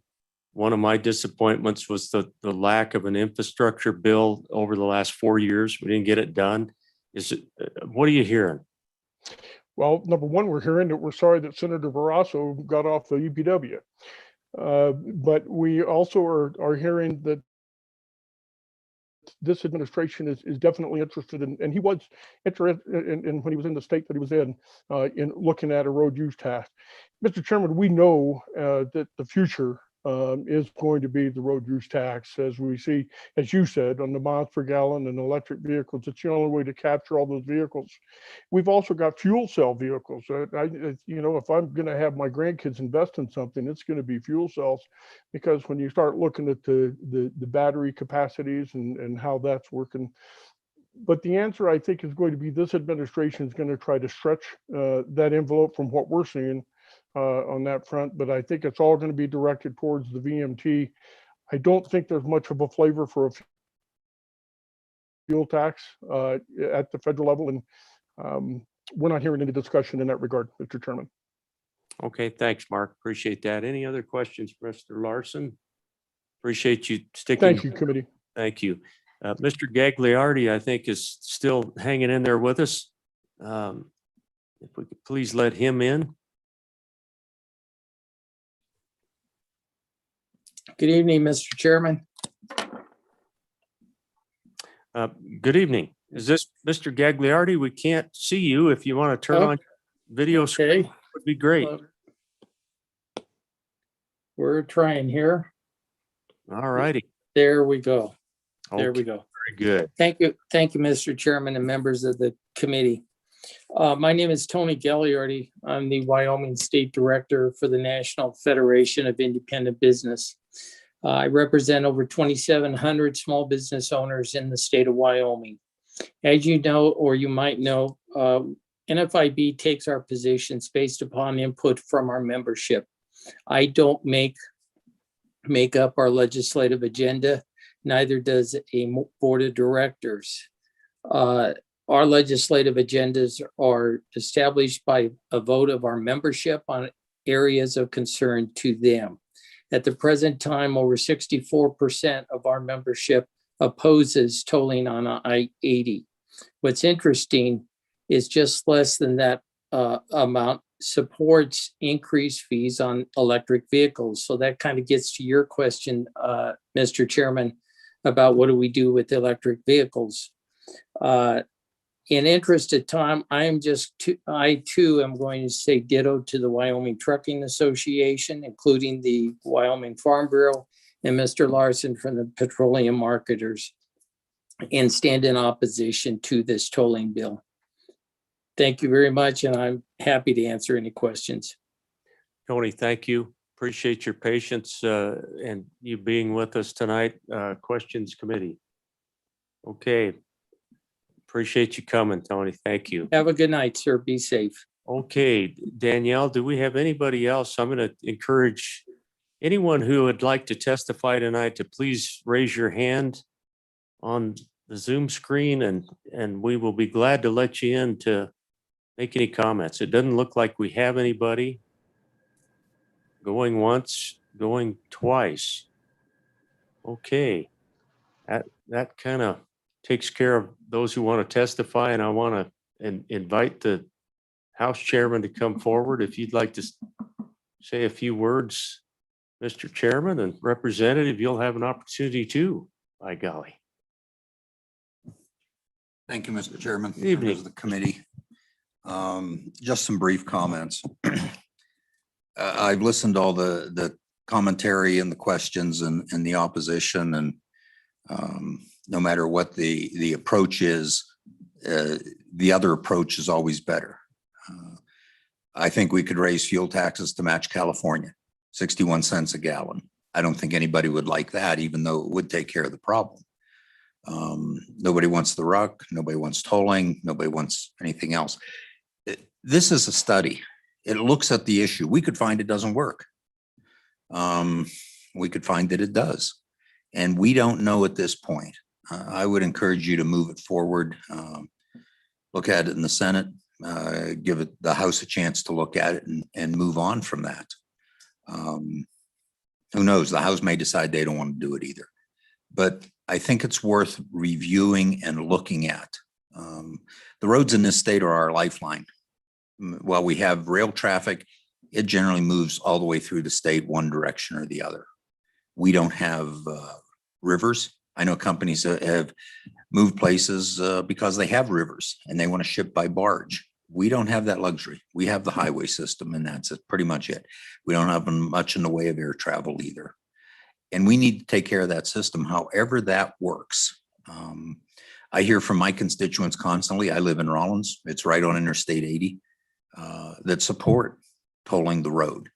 And I've asked them, well, do you really want to pay a toll to go to work in Wamsutter every day and back from Rollins? And the answer is no, I really don't, but we need to figure out a way to fix that road. It's a mess for me to go to Wamsutter is what I'm told. So I think we need to consider all the available options. And yeah, if you get freight, you pay part of the toll. But you have to remember, for businesses, shipping costs are tax deductible. I paid to have something shipped here from New York. It cost me right at $500 freight.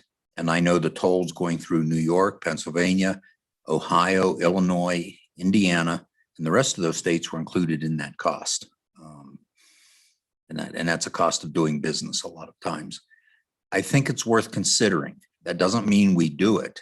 It means we look at all the available options and figure out what works best for us. I mean, people want a fuel tax. Okay, we can raise the fuel tax as much. I was a co-sponsor on that bill in 2013. And I think it netted 1 cent increase at the pump. So, but nobody wants to raise the fuel tax. My constituents tell me raise the fuel tax. So I'll go forward with that. So I think it's just one more arrow in the quiver of looking at it. And that's what we're doing. We haven't made a decision to toll I-80. We may find it doesn't work. We may find other things don't work, but we may also find that they do. You know, the discussion about this diversion, you got a few choices if you're going to the West Coast, depending on where you go. I-80 here in Wyoming, I-70 going through Colorado, which is worse in the winter than us. And then you've got to divert when you get to I-15. You either have to go back north or go south. You can drop all the way down to 40, but then coming out of the Midwest where most of the freight comes from, you have that. And I've driven all of them, 90 and 94 going across the northern tier. Again, you have the same troubles in the winter. And if you've ever driven into Coeur d'Alene, I don't know if you want to westbound do that in the winter with a semi. So it's going to take all of us working together. I think this is just part of it.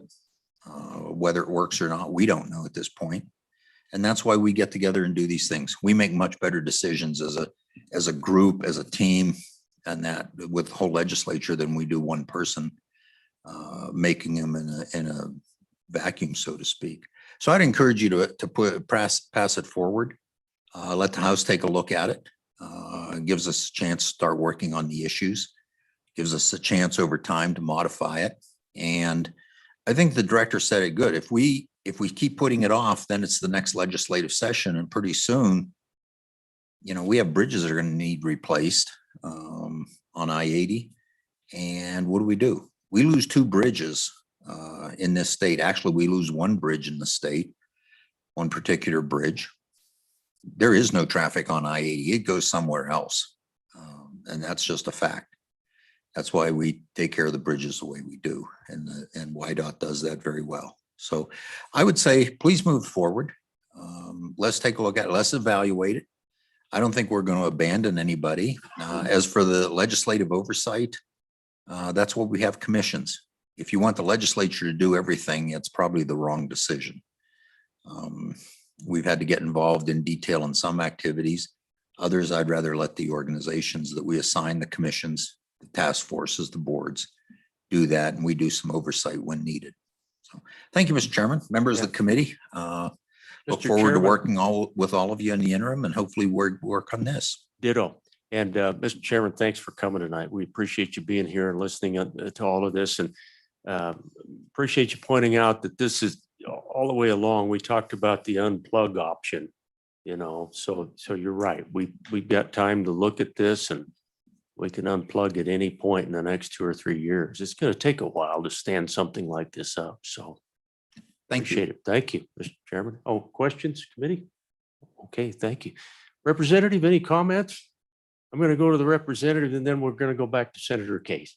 Thanks, Senator.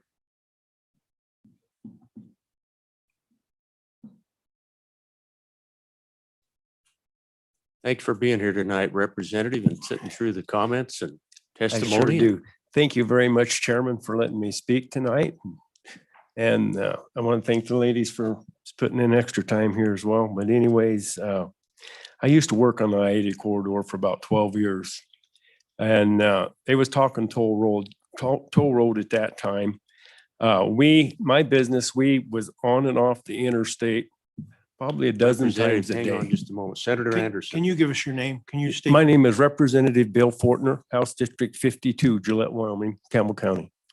Thank you, William. Appreciate it. Now back to you, Okay. Representative. We used to run all across the I-80 corridor, north, south, east, west. And for people that live and work on the I-80 corridor, this would be devastating for them unless they got some way of opting out, getting some kind of permit or something.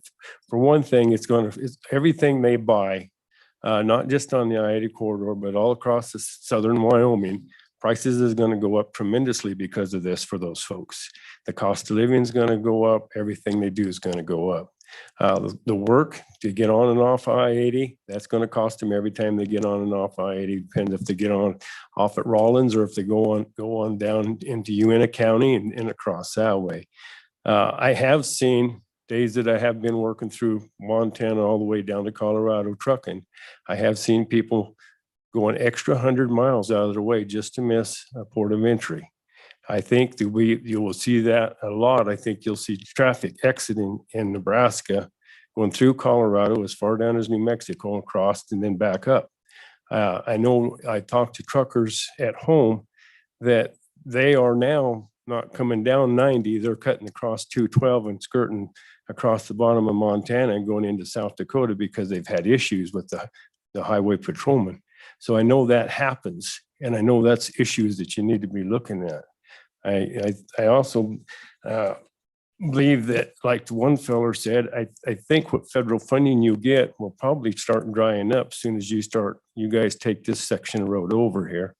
And I don't really know the mechanisms you'd have to have in place to have Nebraska and everybody to the west play along with you guys. I'm afraid Wyoming's going to segregate herself to trucking on the I-80 corridor, and it's going to cost everybody throughout the state tremendously. Thank you very much. Okay, representative questions for Representative Portner? I've got a quick one. Thank you. I've got a quick one for you, Representative. Do you support the gasoline tax bill that's on your side tonight? I know we have to look at revenue. And I know that would probably be the most equal way of implementing a tax. The I-80 corridor deal would be punishment to one sector of people, really. I've ran on no new taxes, and I know it takes taxes to make government work. I don't know how much federal funding Wyoming gets from the federal government, but I assume it's a lot because Wyoming is about over half BLM and federal ground. So I'm assuming you guys get a lot of federal funding that way. Now, where that funding is spent, I don't know. I haven't tracked those dollars, but I heard it makes a pretty big circle. So anyways, I guess if the money is spent on the highways, I do see where there's a lot of new road that goes in, like on 59 North and 59 right there. They put just as much money into the borrow ditches as they do the road. Like we're going to start maybe driving into borrow ditches someday. So I mean, there's a plenty of waste going around for WYDOT. There's a new overpass that's up to share, and it was like $34 million in 3 or 4 years in the making. So, I mean, I think if a private person had that money, they could probably spend it a lot more wiser than what WYDOT does. But I'm not picking on WYDOT, but that's just government in the fast lane. Anyways, thank you. Thank you, sir. Appreciate it. And my apologies to Senator Bouchard, who came in a while back. And Senator Bouchard, would you like to come forward? Thanks for being here. Thank you, Mr. Chairman. I wasn't going to chime in, but you started talking about the fuel tax. So I'm probably one of the few people in the building now that actually testified against the fuel tax in 2013. And one of the reasons I did that is what we found was things like the coffee can that they were holding up and saying it was empty. It made me question things like at the time we were putting those tall mast lights in, the ones that are on the side of the highways that they can lower the lamp structure down. Have you seen those big tall ones? Mm-hmm. So those were like around 100,000 a piece, and they were putting 7 or 8 on a lot of different off ramps.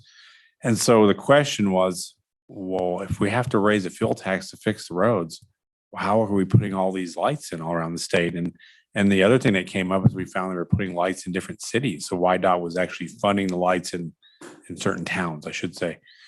And the answer was that they don't come out of the same account. And I think that the Wyoming taxpayers, what they do at home is they don't go, I have another account over here that I have money in, and I have another one over here. They all have to tighten their belt and figure out what to do with their money. We have different coffee cans that there's money in. And quite frankly, the legislature is at a disadvantage because YDOT has a separate bookkeeping system. And quite honestly, I think we should force all agencies to be in Wolf's system because we're spending double on software and I think part of that is it's keeping it out of the bookkeeping system. One of the things that I have argued in management audit is that the legislature in 1989 actually had a state examiner to look at things like this. And for whatever reason, people got mad at state examiner, got rid of them. But they actually gave the power to audit back to the legislature. It's a constitutional amendment that was ratified in 1990. We haven't done that in 30 years. So I think there's things that need to be looked at of where this money is, where these coffee cans. I think we should be reporting that to the people, and it's the legislature's responsibility to do that. We're not doing it. So like I said, I think the people need to know when they say that the money's coming out of a different account. Why is there a different account? How many different accounts are there? What's going on? So I'll leave it at that. And I'll stand for any questions. Okay, Senator, any questions? Okay, thank you, Senator. Thanks. Senator Case, by golly, we've gotten through everybody and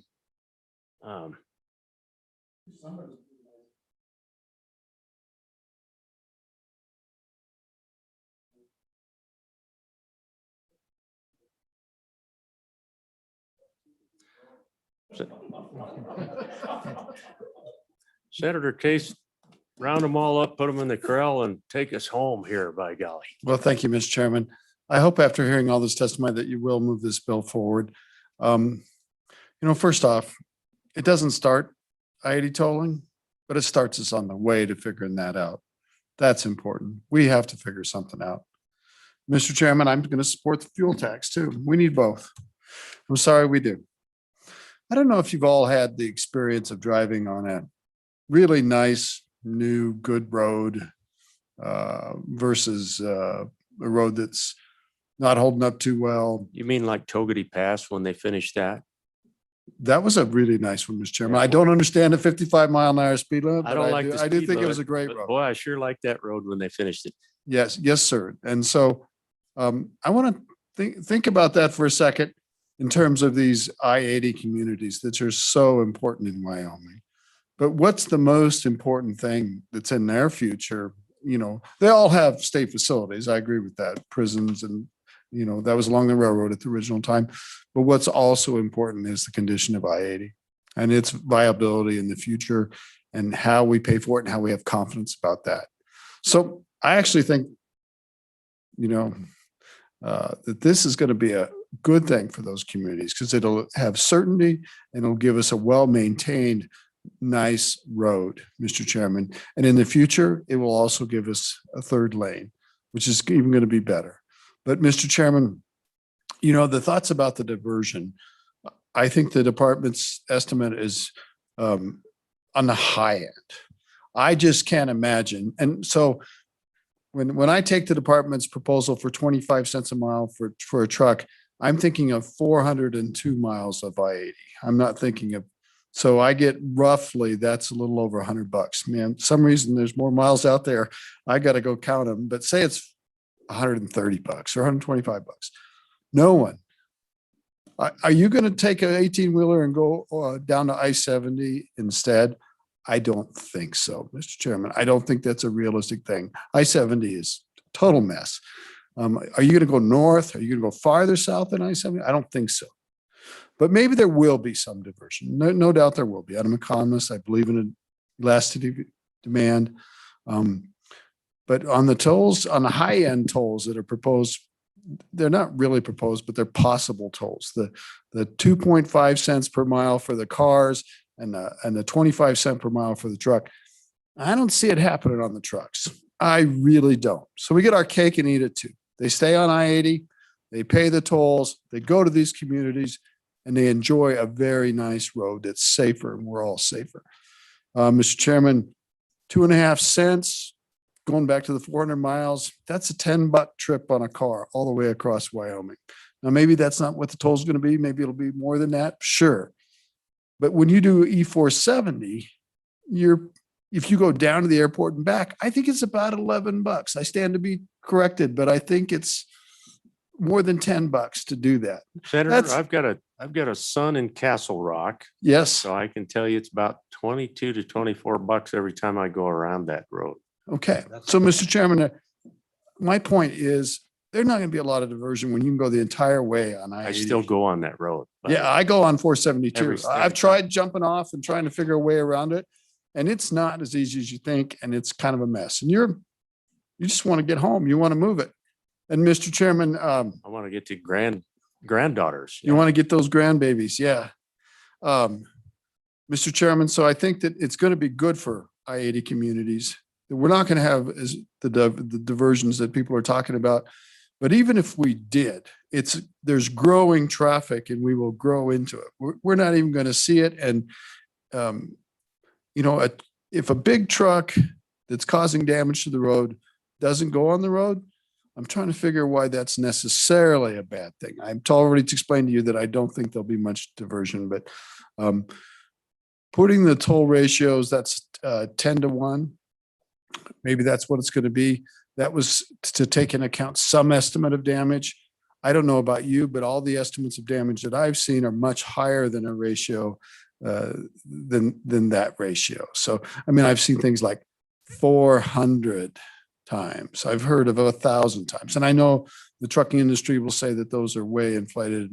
And I have no idea, Mr. Chairman, but almost every estimate of the differential damage that I've seen is higher than the differential in these tolls. So for all these things, we're out of options, Mr. Chairman. You saw what happened with the road use charge. How many emails did you get? How many calls? How many people were just flat out negative? I saw that and I thought, this is I-80's tolling year because everybody's mad about that. How many emails have you gotten about I-80, Mr. Chairman? How many have you gotten? If a couple years ago when we were talking about I-80 tolling, it was the road use charge. There were that many people that were saying no. People are more used to toll roads now, and they realize compared to the other proposals, this is a good deal. I hope you'll support it. At least it's a beginning. Thank you, Senator. Questions for Senator Case? Thank you, Mr. Anything? Chairman. Thank you, Senator. Okay, we're gonna close any and all testimony tonight and committee. Bill. What's your pleasure? Senator Pappas, before I could even ask, has already moved the bill.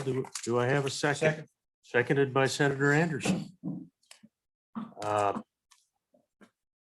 Discussion, and then we'll work the bill. Mr. Chairman. Senator Pappas. Yeah, I thank everybody for the discussion tonight. You probably know when we had tolling a few years back, bill come up, I was actually pretty much opposed to it. Did not vote for it. Didn't think it was the right thing for Wyoming. Spent the better part of the last year with all our good folks that were working on the road usage charge working group through YDOT. We had meetings twice a month, didn't we, ladies? And all the great stakeholders. You've heard from lots of them tonight, and pretty much all of them have agreed that the road use charge is just not what they want to do. It's not ready yet for prime time. I think you heard testimony tonight that maybe that's the way to go in the future. It probably needs to be a regional or a national program in order to make it work. There's lots of problems with it, and I have to agree with that as well. Even so, back then I thought, and the reason why I did vote against the tolling bill was because I thought that there would be a better way. If I knew today if I knew then what I know today, I probably would have voted for the bill, so we'd be 2 years ahead. Because frankly, unlike the testimony that we heard tonight, that the way the way to take care of this thing is, increase the fuel tax. Well, I can tell you right now, I've spent the last 2 years prior to our little COVID break, attending NCSL transportation meetings. I've gone to a lot of their deep dives, and the gas tax, the fuel tax is just not sustainable. Okay. The data that they give us, you ought to see that graph that they have estimated. Every year it diverges. The cost of the construction and the replacement versus how much taxes is raised. The gap keeps getting bigger and bigger, and it's out by 2040, it's out in the billions. And frankly, I can see why. Typically, I think in 2011 or in 1982, our fuel economy standards were 27.5 miles per gallon. 2011, they were 37.5. In 2019, they were 37.5, and they're expected to go up by 2026 when we put in this. If we put in this tolling, they'll be up to the CAFE standards will be up to 49.7 miles per gallon. So per mile driven on the highway, we're getting less and less fuel being burnt, less and less tax. Plus, by then, the electronic vehicles, it said by 2040, may be as high as 50% of the vehicles, both electric and maybe fuel cells. So the gas tax is just not sustainable. I believe it's something for the short term, and I hope we pass the gas tax that we have on the in legislation this year, because we will need it, and we'll probably need it more in the future. But I don't think we just cannot. It will not be sustainable. We can't keep adding to that gas tax. Every couple of years, we come back here and add to it. It'll be huge by time we it'll be more than the 61 cents that I heard that California has. It might be double that, because there'll be just so few vehicles paying it. Anyhow, so again, I was opposed to it then. But I think right now we need options. And again, there's plenty time to pull the plug here if we need to.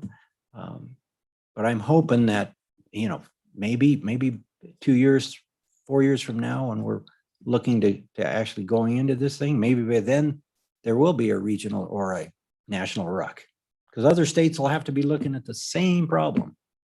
And as far as diversions, if it takes a truck to go, $40 or whatever it takes to go across the state, or even $100, I can't imagine that diverting all the way down to New Mexico or Colorado and then back up is going to be that. Time is money. I just don't think the diversions. I think the estimates for the diversions are pretty safe. So anyhow, my 2 cents worth. Thank you. Thank you. I think it was 5 cents worth. Yeah, probably. Sorry for talking so long. No, that's good. It's getting Senator, late. we liked it. We liked it. Senator Anderson. Mr. Chairman, I like this bill this year because it does give us places to get out. If we study the thing and we don't like it, something else comes up, like Senator Pappas is saying, RUC comes up and is put across the nation. We drop this thing. So I think we owe it to the citizens to study this and see if we and the citizens want to do this. It may come out that everybody goes, wow, I like this once we've studied it up. And maybe they don't now, but maybe they will. So I think it's a good idea to study it. Gentlemen, anything? Any comments? Question. Well, I have one final comment. I really just want to kind of remind the committee that this is nothing more than just a structure for the study. I mean, that's really what this bill does. I'm not sure that we have to make sure of every single word in the bill. We can work it pretty well tonight, but the point is, that's what this does. This just sets up the foundation for us to move forward and get a look at this thing. I do like the fact that we can pull the plug. And we may have to, we may want to. As to, Senator Bouchard's thoughts tonight, I hear that, I hear it. And one of the things that I've noticed in all my years at the legislature, there are two agencies that the constituents just love to throw the rocks at, and this is one of them. The other one, I'll give you three guesses. We hunt elk and deer, and they manage that. Time and again, I hear that, and maybe the committee, maybe that can be something that we would request of the Department of Transportation. Let's take a hard look, because then at least we can come back and let you know what we find out. So I appreciate the senator bringing up that WYDOT just not spending their money right. Maybe we can find that out. But tonight, I think I'm inclined to support this too, senators, just so that we can send it forward and get a look. So let's, Senator Pappas. Mr. Chairman, might I suggest, because of the late hour, I don't think we really need to do page by page on this bill, if you all agree. I do want to forward the amendment, however, that the good director would have asked us, because it made a lot of sense to me. If I might do that right now, unless you want to go through page by page, but I don't think we have to. And if you Okay. want to go to page 13, that's where the standing committee amendment would come in, Senator Pappas, and I think it goes to line 2 on page 13. Yes, Mr. Chairman, if we put a period after the word consideration, strike the balance of the line, and then all of line 3 and 4. Okay, do I have a second? Moved and seconded. Any discussion? All in favor of the amendment, say aye. Aye. Any opposed? No? Okay, that amendment passes. Is there anything else that you want to try to track in tonight? We did get, I think, some suggestions of places we may want to look at as this bill moves forward. And that came from our trucking association primarily, and maybe with the sponsor of the bill, the committee can look out for those, and as we move it forward, if we do. Mr. How does Chairman? that sound? Senator Pappas? Yes, I would like to further another amendment that you and I I think we agree on. Yeah. On page 10, line 4, it says the commission shall establish the initial toll rates consistent with the project master plan. And then later on in the paragraph, subsequent adjustments are by the legislature. I just think they ought to be recommended by the commission and set by the legislature. I think it's too much. So Senator Pappas, I wonder, can we just get away with the verb recommend instead of establish? I think it would be understood that would be the legislature that would set it. But we can be more explicit if we think we need to. That's the commission shall recommend the initial toll rates. Mr. Chairman, thank you. I would move that amendment. Okay, moved and seconded. Does everybody understand? Discussion on the amendment? All in favor, say aye. Aye. Any opposed? Okay, that one passes. And Kim, did you get, I think we're going to try just one word there. And if we commission shall recommend. I think committee, maybe a friendly amendment, and if we have to go back over that again, recommend to the legislature the initial toll rates. We certainly could tighten that up a little bit. We can always change that. Okay. Cow or the second reading. I think most of those other things were just questions Yeah. that the trucking association had, and I think maybe we need to answer them. But the ones I outlined were just questions of what does this say, kind of a thing. So I think, I Senator don't think Anderson, there's any change. I appreciate that and I agree. I think, I do want to work on those in committee.